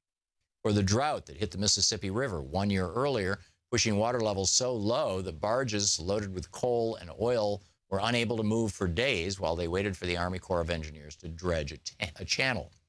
They had to appropriate funds allocated to rebuild from the previous year's historic flooding along the same waterway. Or the coal-fired power plants in other parts of the country that were temporarily shut down because the waterways that they draw into cooler machinery were either too hot or too dry, or in some cases, both. Living with this kind of cognitive dissonance is simply part of being alive in this jarring moment of history, when a crisis that we have been studying, studiously ignoring, is hitting us in the face. And yet we're doubling down on the stuff that caused the crisis in the first place. I denied climate change for longer than I care to admit. I knew it was happening, sure, and not like Donald Trump and the Tea Party years going on about how the continued existence of winter proves it's all a hoax. But I stayed pretty hazy on the details and only skimmed most of the news stories, especially the really scary ones. I told myself the science was too complicated and that the environmentalists, they're dealing with it. And I continue to behave as if there was nothing wrong with the shiny card in my wallet attesting to my elite frequent flyer status. A great many of us engage in this kind of climate change denial. We look for a split second and then we look away. Or we look but then turn it into a joke. More signs of the apocalypse, which is another way of looking away. Or we look but tell ourselves comforting stories about how humans are clever and will come up with a technological miracle that will safely suck the carbon out of the skies or magically turn down the heat of the sun, which I was to discover while researching this book is yet another way of looking away. Or we try to look, we look but try to be hyper-rational about it. Dollar for dollar, it's more efficient to focus on economic development than climate change, since wealth is the best protection from climate extremes, weather extremes. As if having a few more dollars will make much difference when your city is underwater, which is a way of looking away if you happen to be a policy wonk. Or we look but tell ourselves we're too busy to care about something so distant and abstract, even though we saw the water in the subways in New York City and the people on the rooftops in New Orleans, and know that no one is safe, the most vulnerable least of all. And though perfectly understandable, this too is a way of looking away. Or we look but tell ourselves that all we can do is focus on ourselves, meditate and shop at farmers markets and stop driving, but forget trying to actually change the systems that are making the crisis inevitable, because that's too much bad energy and it'll never work. And at first it may appear as if we are looking, because many of these lifestyle changes are indeed part of the solution, but we still have one eye tightly shut. Or maybe we look, really look, but then inevitably we seem to forget. Remember and then forget again. Climate change is like that. It's hard to keep in your head for very long. We engage in this odd form of on-again, off-again ecological amnesia for perfectly rational reasons. We deny it because we fear that letting in the full reality of this crisis will change everything. And we are right. And the book is This Changes Everything by Naomi Klein.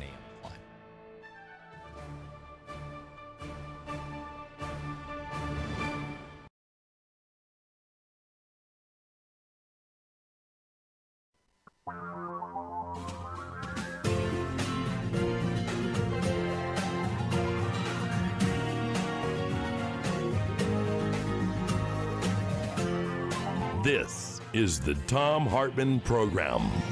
Welcome back to the third hour of our program. 13 Russians indicted in the first charges in 2016 election interference. The stuff that these guys were doing was clearly, at the very least, reprehensible. Pretending to be people that they weren't, sowing discord, promoting destructive memes, essentially. And apparently the subject of much of their ire was Hillary Clinton, which makes a certain amount of sense. Hillary Clinton not viewed in a friendly light, shall we say, by the Russian government and by anybody who had anything to do with the whole Ukraine situation and whatnot. She was Secretary of State. She was not Russia's friend.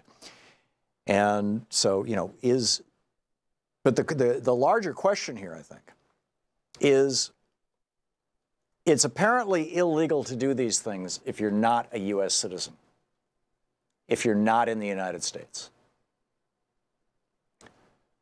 Why is it legal to do these things if you are a U.S. citizen? Why is it legal for companies and individuals in the United States to do the exact same stuff that these Russians have been indicted for and do it on an ongoing basis?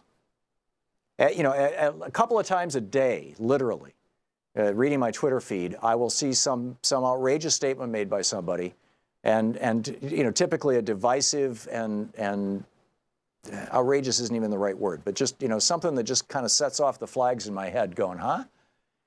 And I mouse over the person who posted it, and they've got 900 tweets or 3,000 tweets and 2 followers. In other words, it's not a real person. It's a bot. It's I ban them.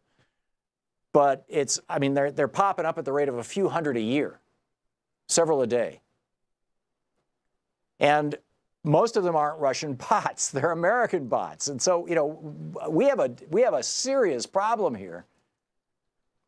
Obviously, Russia messing with our election, huge problem.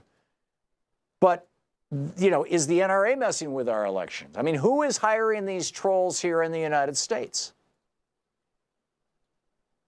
Or have we by having billionaire-controlled media, You know, Rupert Murdoch and Fox So-Called News and the billionaires who own the radio stations that all the right-wing hate radio is being pumped out on every single day, have they created such a toxic environment in America that just like the school shooters are picking up guns on their own and going in and killing people, that you've got, you know, people running bots or deciding that they're going to become internet trolls on their own because they've been so jacked emotionally and whatnot by, you know, listening to Limbaugh or Hannity or whatever it may be.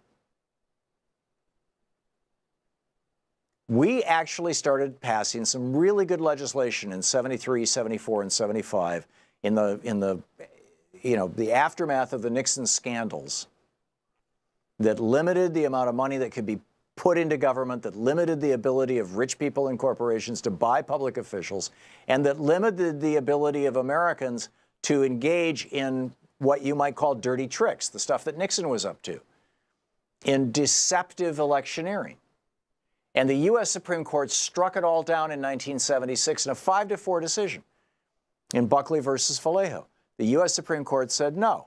If, you know, the First Amendment guarantees your right of free speech, political free speech is the most important of all forms of free speech, and we are deciding that while traditionally speech has been determined to be when people say words or write words, that going forward, speech means when people spend money. So billionaires have the largest amount of free speech. They have the most money. Big corporations, the largest amount of free speech. They have the most money. And we've been on a downward trajectory ever since then. It brought us Reagan, it brought us Bush, it brought us Trump. And neither Bush nor Trump won the actual general election. They both won by the Electoral College. They both lost the popular vote. Massive gerrymandering, manipulation. I mean, you know, think back to when the Affordable Care Act was being passed and the ad that the Koch brothers were paying for and sponsoring, you know, with, you know, Dr. Uncle Sam with his speculum and his rubber glove. These were not honest attempts to inform us about public debate. These and many others. These are just, you know, naked appeals to emotion and to fear. Be afraid of national health care. Be afraid of your neighbors and friends having access to health care. Billionaires don't want to pay the taxes for that, don't you know? Just the whole thing is like we need a reboot in this country. Armin in Bradenton, Florida. Hey, Armin, what's on your mind today? God bless you for everything that you just said. I mean, in the last 5 minutes. Plus, don't ever lose the tape where you took that corporate troll on for Social Security. You devoured him intellectually. You bounced him in a little wad of dump about an inch in diameter, and he went off and hid, and I never heard him for years after that. You still remember that tape? I don't, but I do that regularly. You wanted to privatize it and all this, and yeah. I told your board operator, I says, don't ever lose that debate Tom had with that Ayn Rand phony. Yeah. On Social Security. So Armin, what did you call about today? It says guns and politicians here. Well, if I may say a few things first. Okay. I didn't know this, but I think it's credible that now don't misinterpret what I'm saying. If this is all facts, it's facts. Okay, but the quote liberals that run Hollywood are the biggest supporters of the IDF, Israeli Defense Forces, that murders and maims innocent Palestinian children and men and women with the U.S. weapons and foreign aid. I'm totally against that. And if that's the truth, then I think that the blame for this hate, it's not just the right.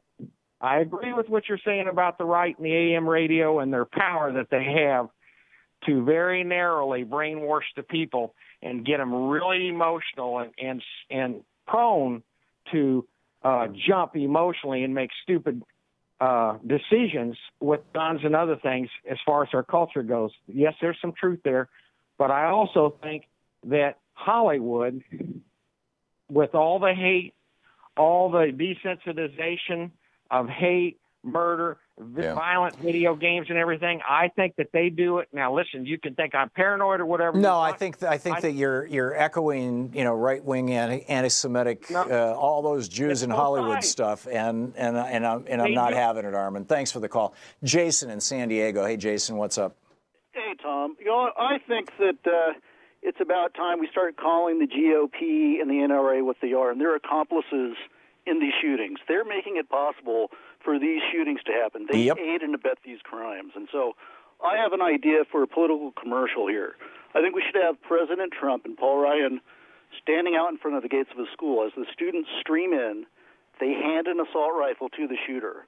Ryan will tell the shooter, "Your rights shall not be infringed." And Trump will tell him, "Do it." Both will pat him on the rear to go into the school, and then we'll just scroll the names of all the people that have died over the years, at the hands of, these crazy people that are armed with military-grade weapons. Right. Weapons that our founding fathers could have never envisioned. I mean, there's no way in the world that the founders could have envisioned an AR-15. Yep. I mean, I think you were speaking to that earlier. When Or even a Sig Sauer. I mean, even a handgun. Yeah. No, it's got to be, portrayed as the... Yeah, no, you're right, Jason. And criminals they are. They're accomplices in these shootings. Yeah, I agree. They're helping these people commit these murders. I agree. A 100% rating or anything above a 50% rating with the NRA for a member of Congress should disqualify them from public office. Jason, thank you for the call. We'll be back.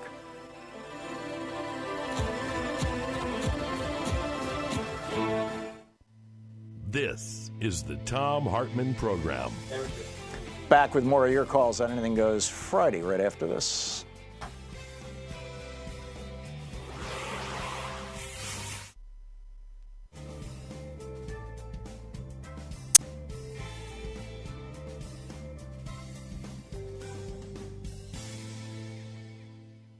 Welcome back. Richard in Vancouver, Washington. Hey, Richard, right across the river from me. What's on your mind today? Yeah, a belated welcome back to the Northwest, my friend. Thank you so much for being here and there.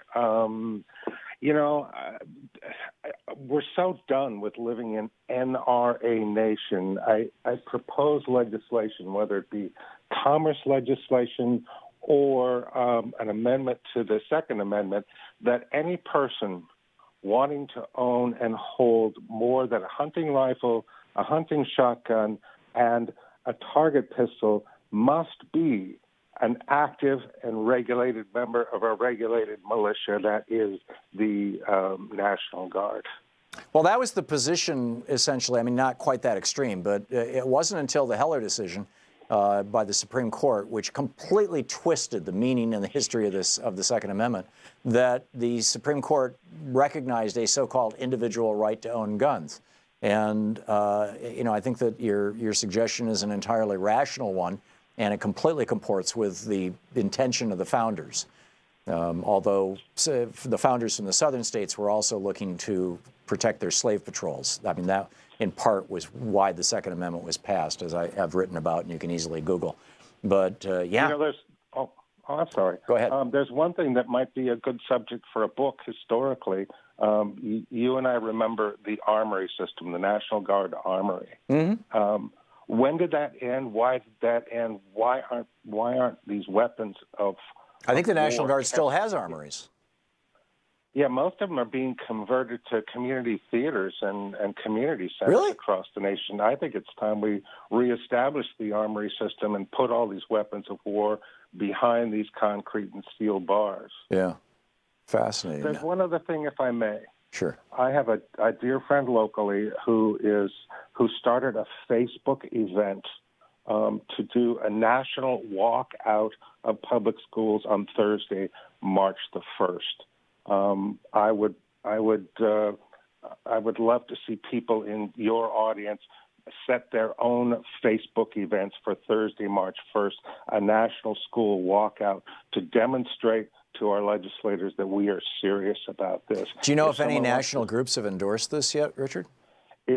My friend just started it yesterday. And if people want to see a good example of it, they can go to either Evergreen State Independent on Facebook or Occupy Vancouver, Washington on Facebook.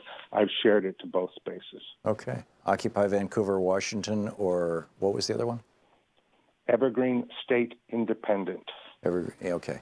And fascinating. Okay, good luck with that, Richard, and keep us up to date on how it goes, okay? Good. Thanks, Tom. Sure. Thank you very much for the call. We just have 30 seconds or so. So this needs to be emphasized over and over and over again. Christopher Ingram in today's Washington Post, we banned assault weapons from the United States for 10 years, 1994 to 2004. And Louis Claravas of the University of Massachusetts collected data on every gun massacre for 50 years. And what he found, he said he calls the results staggering. The number of gun massacres during the ban period fell by 37%. The number of people dying from gun massacres fell by 43%. But after the ban lapsed in 2004, the numbers shot up again, an astonishing 183% increase in massacres and 239% increase in massacred deaths. It's all about weapons of war.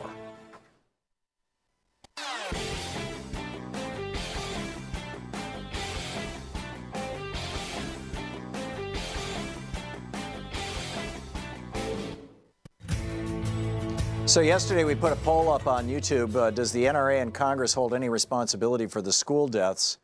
91% of you said yes, they are fully responsible. 9% said no, none whatsoever. Trump supporter Ann said, and don't even start with the gun laws against law-abiding citizens. We have our Second Amendment. Django 2000 said the violent culture of this country is to blame. Chris Forte said, I'm conflicted answering yes because I know there is much more to do, but the reality is that this is a direct result of the inaction of Congress to ban semi-automatic rifles, which is because of NRA lobbying. And Will Rogers says it is not as black and white, but yes, Congress and the NRA do share some of the blame regarding these mass shootings. Yeah, some very rational thoughts. Mike in Conifer, Colorado. Mike, what's on your mind today? Oh, hi, Tom.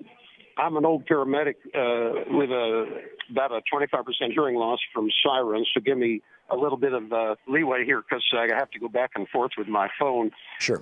Uniform crime reports is what I wanted to point everyone's attention to, particularly the homicide tables. The two tables within the homicide tables that I want to point to are first the relationship of victim to shooter and the justifiable homicide. I think there's revolutionary data right in front of our eyes here.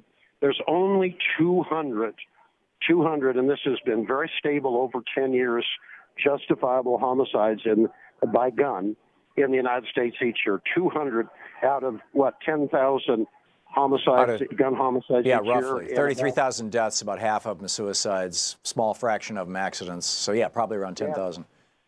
That's right, and 20,000 gun suicides. Right. So the chance of any gun holder defending themselves lethally is something like 1 over, 330 million. Right. So it's almost safe to say you will never defend yourself with a gun lethally. Now, people raise, okay, what about situations where the victim does not kill the perpetrator? And the Harvard Center for Injury Prevention, which is one of the leading, and I think people know this well, the leading world's authorities on gun violence, has shown that there is very little data that shows anyone ever protects himself non-lethally with a gun. Right. So that was my first thing from the Uniform Crime Reports. The second is the relationship of victim to shooter. The data show that if you kill someone with a gun, and the data, by the data I mean the stable data year after year, and of course Uniform Crime Reports have come out for about 75 years. This is the FBI's reports, right? Yeah. Okay. If you kill somebody with a gun, there's almost a 90% probability it will be 1, yourself, as you mentioned, because 20,000 gun suicides each year, 2, a relative, or 3, a friend.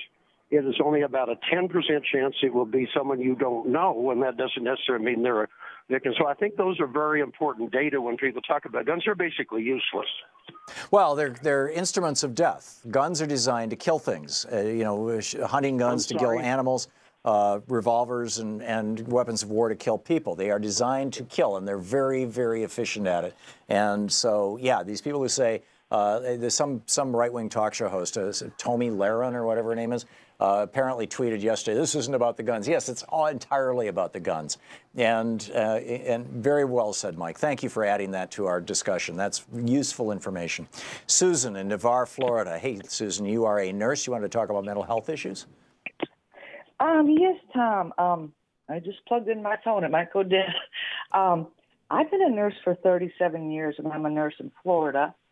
And I want to talk about two pieces of legislation which maybe you can verify. And then I want to make a few comments about how difficult it is to navigate the mental health system. Since Trump and Ryan and Scott won't say the word gun, it's all a mental health issue. On Rachel Maddow last night, she said the White House didn't publicize this, but Trump signed a bill that said you can't ask a person if they have mental health issues when applying for a gun. Yeah, it actually went even farther than that. But yeah, this was about a year ago. It's one of two pieces of legislation he signed, the other being allowing coal companies to dump their waste directly into rivers to poison people downstream. He signed both of these and never released photos of the signing ceremonies. Right. They show photos of him signing what looks like maybe a coloring book, but yeah, they won't show that. And then Rick Scott, who's laying everything on the table, when we do nursing assessments, we ask people if they're suicidal, homicidal, do you have a gun? When they're discharged, if they have a gun and they're suicidal or homicidal, either the family has to secure the gun and we have to trust that the family will do that, or the police have to confiscate the gun. Right. This piece of legislation, and I can't verify this from Rick Scott, was that you can't ask doctors or medical professionals that question if you're a gun owner. Republicans love these gag laws. You know, they wanted to gag doctors and nurses to not be able to tell women that that there's such a thing as abortion or how to access it. And now, this is nuts, Susan. Right, and so they don't want to say the word gun, so now it's mental health. And as when these people come in the hospital, 80% of them don't have insurance. They don't have the money for medication they might need. The hospital applies for Medicaid for them when they come in, which maybe reimburses 20 to 40%. There's no counseling. Insurance doesn't pay for counseling. There's very little free counseling. There's no school psychologist anymore. So, it's a mental health issue. Medicaid is the only option some people have, and the Republicans are going to slash that. Yeah. So, they've already announced it. I mean, Trump's budget cuts Medicaid massively by billions, hundreds of billions of dollars. Right, and so it's very difficult to navigate the mental health system. And doctors have to trust that a patient, when they ask them, are you homicidal, suicidal? The patient says no, they have to trust that. And one quick comment, talking about the Second Amendment, this is not the redcoats fighting the colonials and Paul Revere riding down the road. Right. Let's talk about life, liberty, and the pursuit of happiness. Those kids lost their life. Yep. They're well liberty, said. Susan, I'm sorry, but we're hitting the break. Thank you for the call. You're listening to the Thom Hartmann Program. Call 202-808-9925. Back with more of your calls here after this.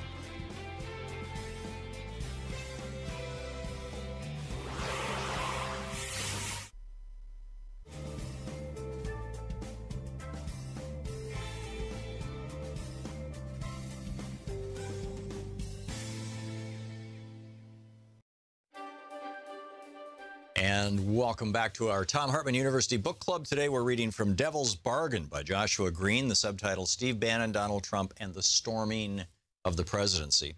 This is from the afterword, the very last chapter. It's titled Kali Yuga, which in Hinduism is when the earth goes into a phase of destruction. In the shell-shocked aftermath of the election, President Obama, looking shaken, appeared in the White House Rose Garden to deliver public remarks intended to project a sense of calm. A sense, really, that the basic stability of our country remained intact. Sun is up, Obama said. I know everybody had a long night. I did as well. I had a chance to talk to President-elect Trump last night about 3:30 in the morning, I think it was, to congratulate him on winning the election." End of quote. The next day, when the two men appeared together in the Oval Office, it felt as if the world had slipped through the looking glass. Trump quickly named Bannon his chief White House strategist. Republicans controlled every branch of government. With Trump's ability to defy every political norm, anything seemed possible. Who could argue otherwise after what had just transpired? And yet, within days of his inauguration, Trump's White House was plunged into chaos and scandal from which it has not recovered and may never. Bannon, the imaginative reconceiver of U.S. politics, hung streams of paper listing Trump's promises from the walls of his West Wing office. His strategy, as always, was to launch furious attacks, this time to, quote, shock the system, end quote, and rapidly reorient the federal government in a more nationalist direction. He called this, with what I took to be intentional irony, a shock and awe approach to asserting Trump's power. But Trump's flurry of activity quickly ran into problems. There was his executive order, sprung a week after his inauguration, banning immigrants from 7 majority Muslim countries, which set off nationwide protests and was blocked by the courts. His firing 2 weeks later of National Security Director Michael Flynn for contacts with the Russians. The collapse of his first major legislative initiative, a bill to repeal Obamacare. His firing of FBI Director James Comey. And the swift descent of the West Wing into a viper's nest of backstabbing and leaks. This quick turn toward a crack-up was hardly unforeseeable or even altogether surprising, but it contrasted sharply with the success of a candidate who had dominated his opponents, shaped news coverage, and shown himself to be all but impervious to the forces that overwhelm other politicians.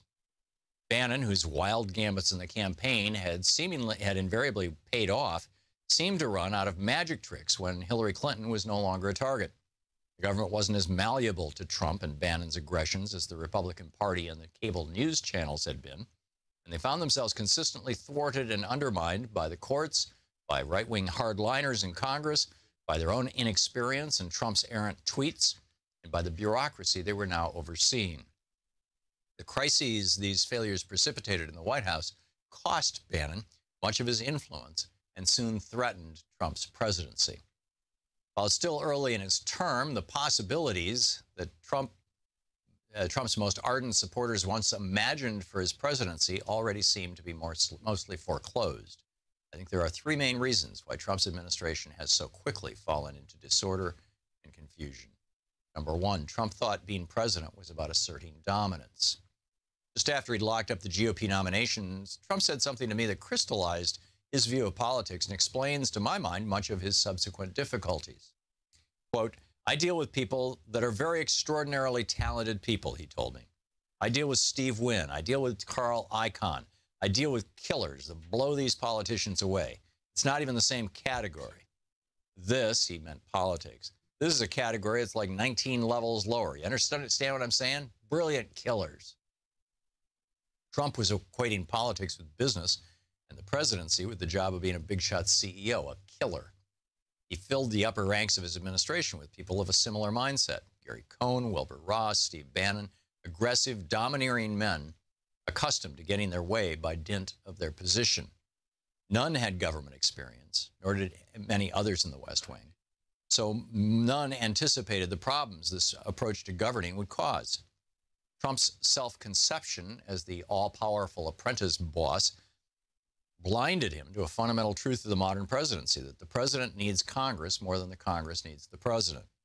Trump's domineering instinct served him poorly, since most members of Congress are secure in their jobs and accountable mainly to their own constituents.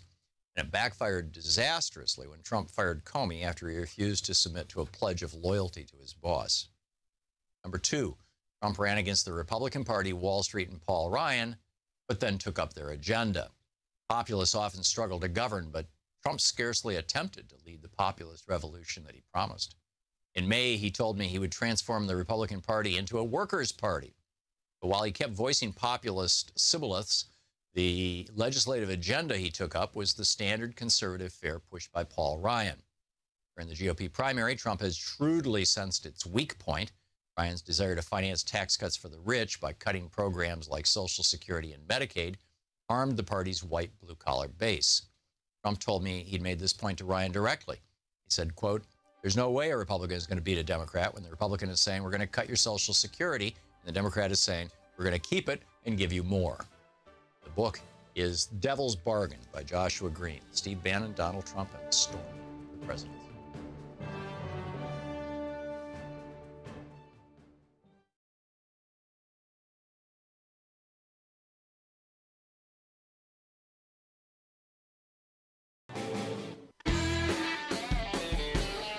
So I just got an email from Trump headquarters. Dear Fred, now that we are officially in 2018, President Trump has requested a list of all supporters who have renewed their 2018 membership by midnight tonight. All caps, midnight tonight. These are the patriots who are laying the early foundation for an even stronger second year of our historic presidency. These are the patriots who refuse to let the media define our movement. And this is your chance to put your name on top, Fred. Please make a contribution of $35 to renew your 2018 sustaining membership before midnight tonight to show the president he has the full backing of the American people in the new year.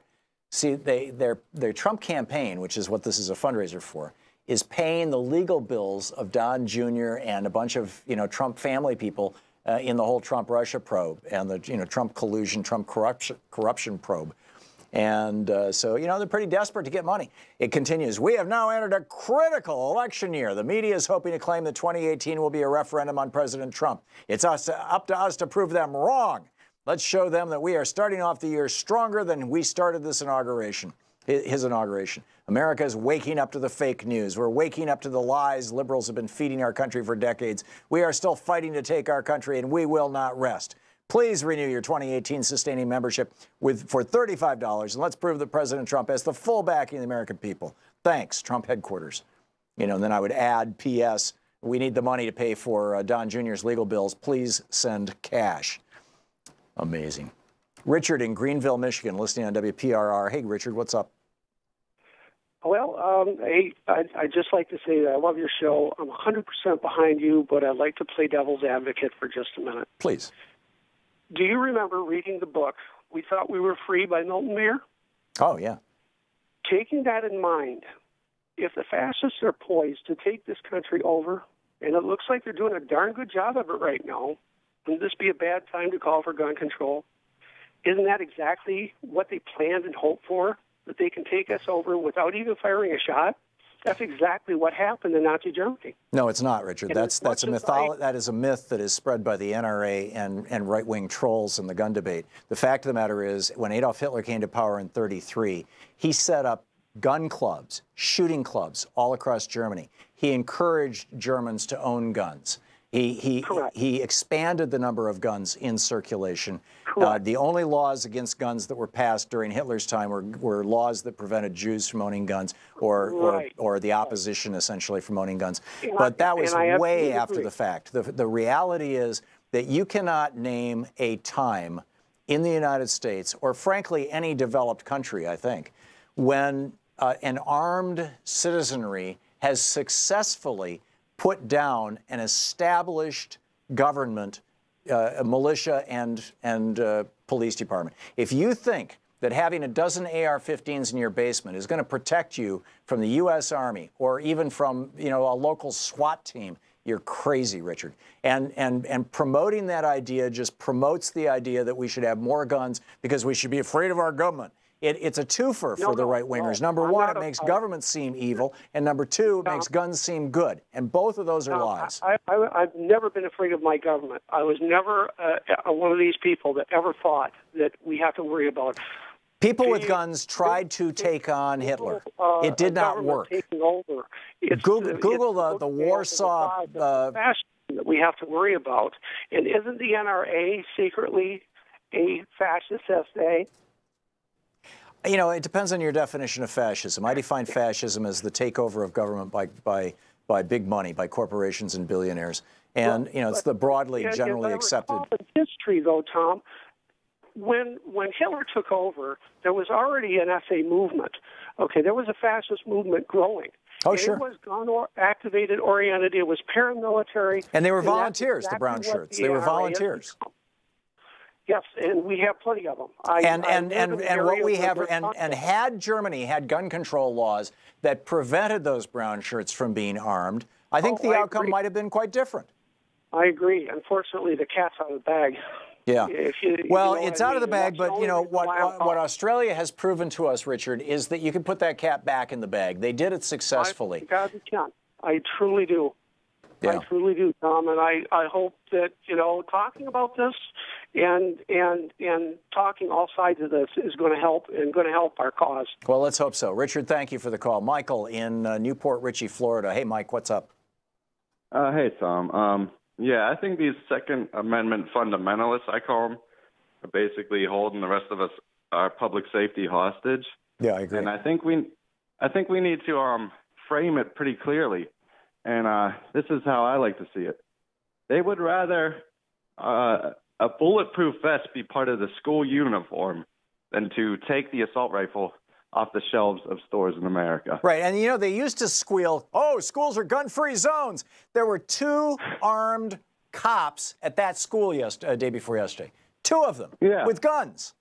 And, you know, what good did that do? Guns. Oh, so now the NRA says every teacher should have a gun.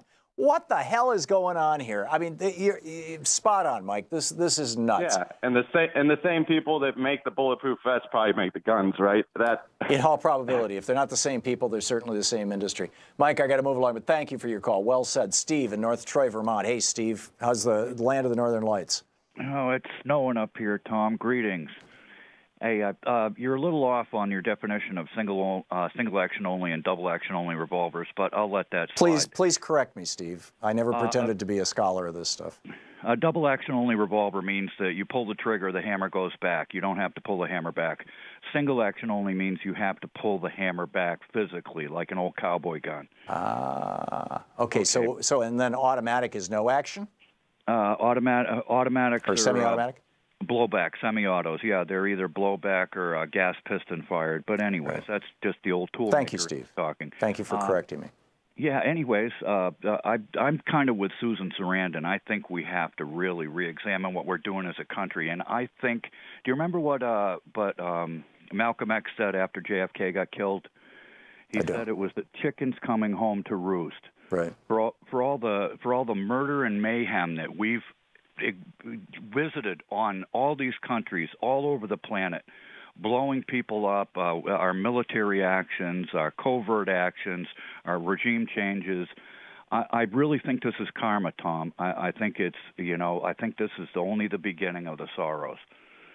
And, I really wonder where the anti-war folks have gone. We cannot be an empire and a republic. We can be one or the other.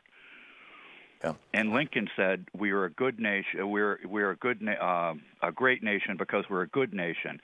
And once we stop being good, we cease being great also. And it's karma. I really think so." Yeah. Well, the one great hope of I think this part of the human condition that most is that karma won't get us, right? And but it is. As a nation, and it sure looks like it might be. Steve, thank you. You soberly remind us all of some very, very tragic realities, particularly, George W. Bush. I mean, it wasn't even covert what he was doing. He just lied to the American people and invaded another country, run up $5 trillion in debt, kill a couple 100,000 people. And Obama with Libya. Yeah, and Yemen and and Syria. I mean, it just goes on and on and on, and it all began with George Herbert Walker Bush wanting to have a short war so that he could win an election against Jimmy Carter. Against Bill Clinton. Not just Panama, it was in Iraq, He encouraged Saddam Hussein to invade Kuwait, and then he attacked, Saddam Hussein. And in order to do that, we had to build an Air Force base in Saudi Arabia, and that's what pissed off Osama bin Laden to the point that he attacked us on 9/11. And he said so in 1998, that he was going to do it if we didn't shut down the Air Force base. And because he didn't want, men drinking alcohol and watching pornography and women driving cars and showing their elbows on Saudi soil. It was a crime. It was a blasphemy. And he said that in 98, and he said, if you continue to have this Air Force base, I'm going to take your country down. And then he did it in 2001. And so George W. Bush, a couple of years thereafter, closed the Air Force base in Saudi Arabia, got the Americans out of it. And it's like, people just don't remember The just simple realities of history. Steve, thank you. Very well said. Sid in West Covina, California. Hey, Sid, what's up? I want to say first that I do agree. We need gun reform. We need legislation that will do that. But that's not going to stop school shootings. They're going to use bombs. They're going to use whatever they can, because the heart of a school shooting is these disenfranchised boys who are told their masculinity is wrong, that they're worthless, that they don't have a place to go, that they don't have these positive influences, and they become disaffected. I remember when I was my senior year of high school, I got to the point where one of my teachers told the other students, leave him alone, he's gonna pop. And thank God I didn't do something. Because in previous generations, Sid, when people popped, they got in fistfights or they took out a knife. Now they go home and get an AR-15 and 5 clips and go in and kill 17 people. There's a big difference. Like I said, it will cut down on the lethality. Yeah, that's my point. But that you're just using disposable boys to do that. Well, I think to a large extent, because of the deindustrialization of the United States as a result of Reaganomics, it used to be that young men could go off and raise a family, be the sole breadwinner, get a job like my dad did in a tool and die shop, and make enough money to buy a house, get a new car every 3 years, take a vacation every year, all those kinds of things, and put your kids through school. All that is gone now thanks to 37 years of Reaganomics. And you're right, it's destroying not only our young men, but our young women as well. Sid, thank you for the call. We'll be back. You're listening to Thom Hartmann. Visit thomhartmann.com for audio and video archives. Back with more of your calls in just a moment.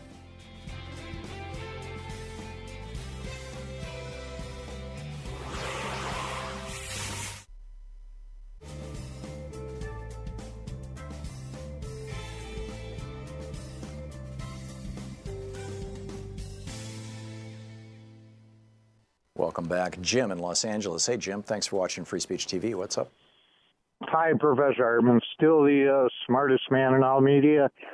Happy President's Day weekend.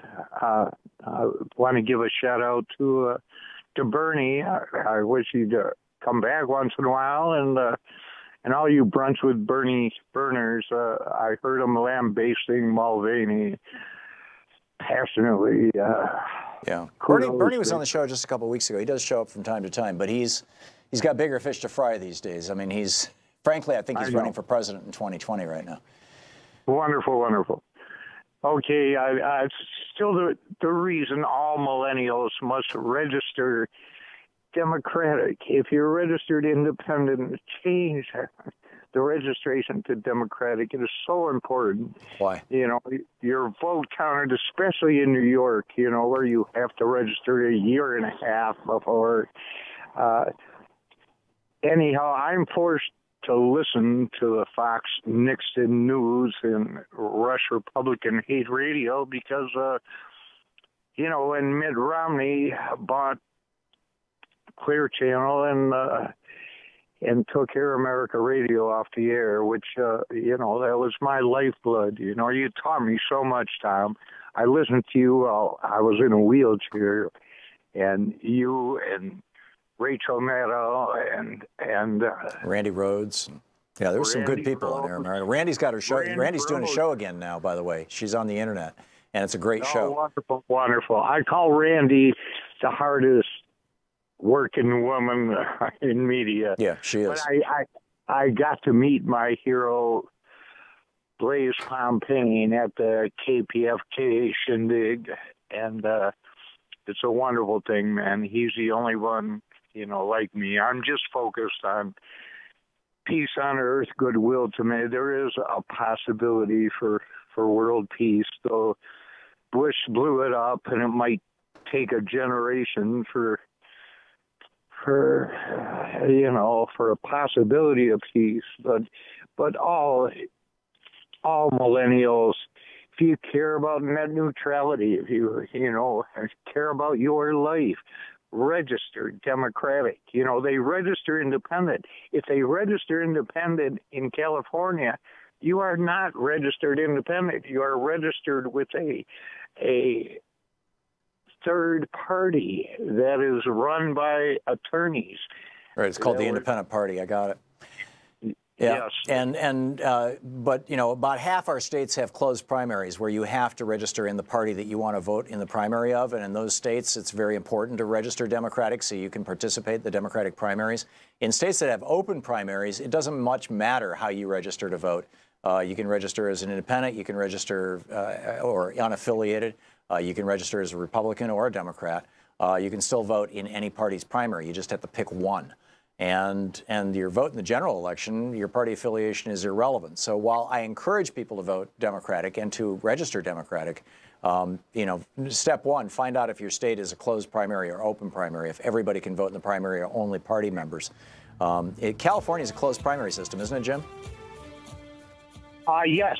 Yes, it is. So it's very important to register as a Democrat in California. Jim, I got to run, but thank you for the call, and thank you for your passion. It's people like you who are going to bring this country back to its senses. It's 49 minutes past the hour. We'll be right back.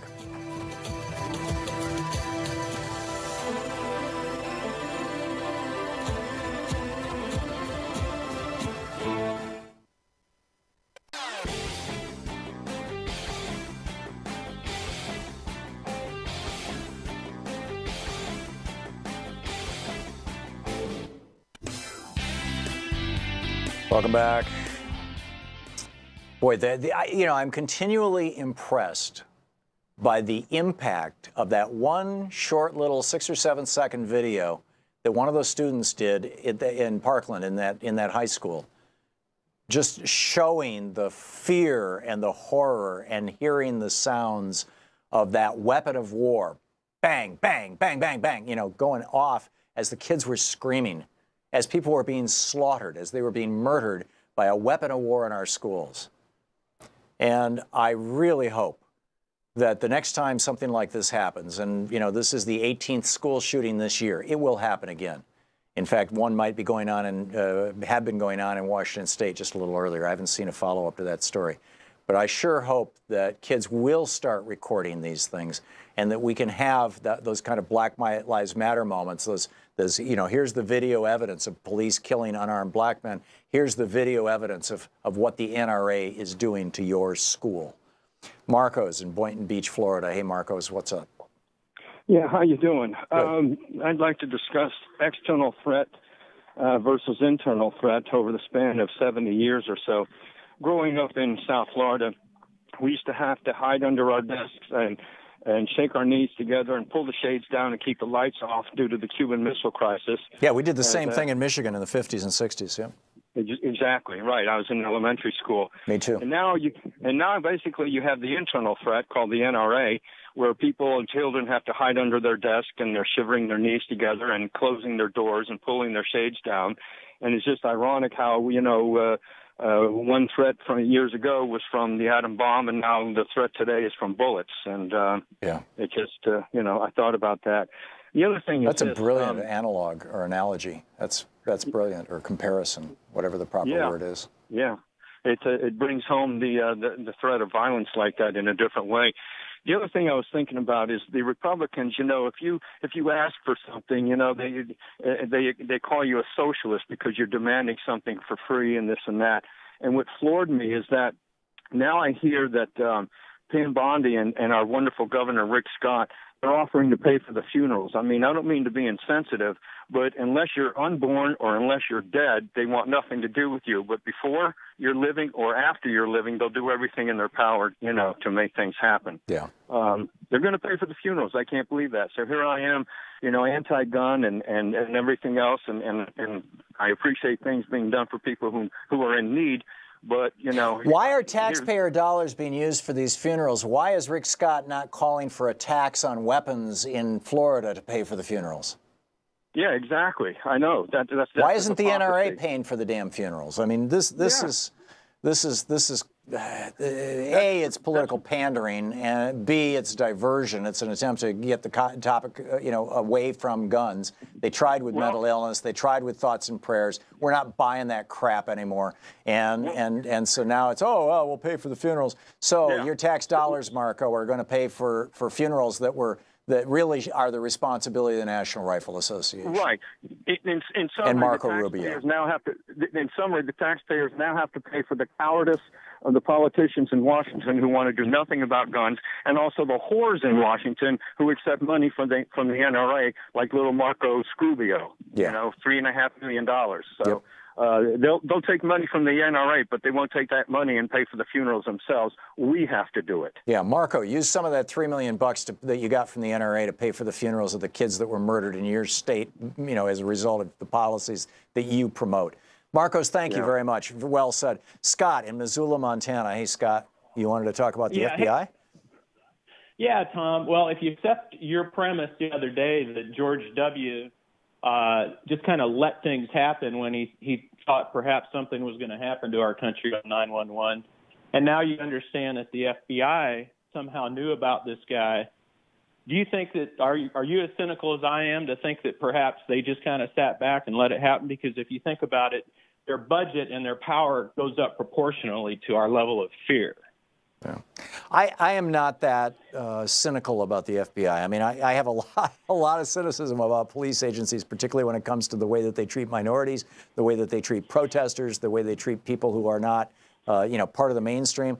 But to believe that somebody at the FBI got a tip about this kid and then just decided, screw it, we'll just let him, go off, and maybe he'll kill a few people, it'll be good for our budget. I can't go there, Scott. I just can't. I'm sorry. Stephanie in Portland, Oregon. Hey, Stephanie, thanks for listening to X-Ray FM. What's up? Hi. I am a single parent, but I graduated in '88 from high school, so I've seen the, Democrats and the Republicans. And, right now, I'm trying to understand is how is it that I made more not being a parent and not having the education, not having the experience than I do now when I have a degree, I have years of experience, and on my resume, it doesn't show I had a gap. It just shows I was a working single parent. Right. But Stephanie, I don't understand your point. Well, my point is, it's more of a question, is how is it that I've seen, the homelessness in Portland get worse? Right. And it's the worst. And it's getting worse all over the country. Obama that was, in charge, and that's where, but I see that the Democrats are helping the people, and that's where, when is it in effect or the reaction of the action of the president? So I don't want to quickly blame Trump, but I'm not real happy. So no, it's a very serious question, and it's a very serious problem. And Stephanie, I'm sorry, your phone is really badly distorted. I'm picking up about every other word, but let me just answer you, and I'll do it, off. I'm going to drop your call because your phone is so bad. But thank you for calling. Homelessness in the United States is largely a result. In fact, I think you could argue almost entirely a result, setting aside the few people who are just genuinely schizophrenic and choose to be homeless. It's a very small percentage. It's the result of economic policies that have been promoted by neoliberals, by principally Republicans, a few Democrats over the years, that basically punish average people and destroy opportunity and transfer trillions of dollars of wealth from the middle class up to the top 1%. That's what's driving homelessness. And until we recognize it, nothing's going to be done. Thanks so much for being with us this week. And don't forget, democracy is not a spectator sport. It requires you. Get out there, get active, tag. You're it. We'll see you on Monday. Have a great weekend. You've been listening to Thom Hartmann. For audio and video archives, visit thomhartmann.com.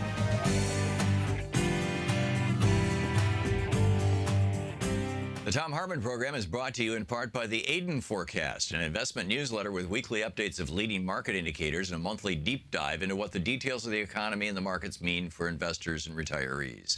On the web at aidenmarkets.com. Wines have some of the highest pesticide levels in our food chain. This hour brought to you by ecowine.com. Pesticide-free wines, organic wines, imported from France by the Organic Wine Company, ecowine.com. Hartmann Program is brought to you in part by Super Beets. Super Beets are sourced from non-GMO beets, and they're packed with dietary nitrates, helping to produce nitric oxide for more energy, stamina, and support for healthy blood pressure levels naturally. For more information, call 800-223-8242. Or visit tomsbeets.com.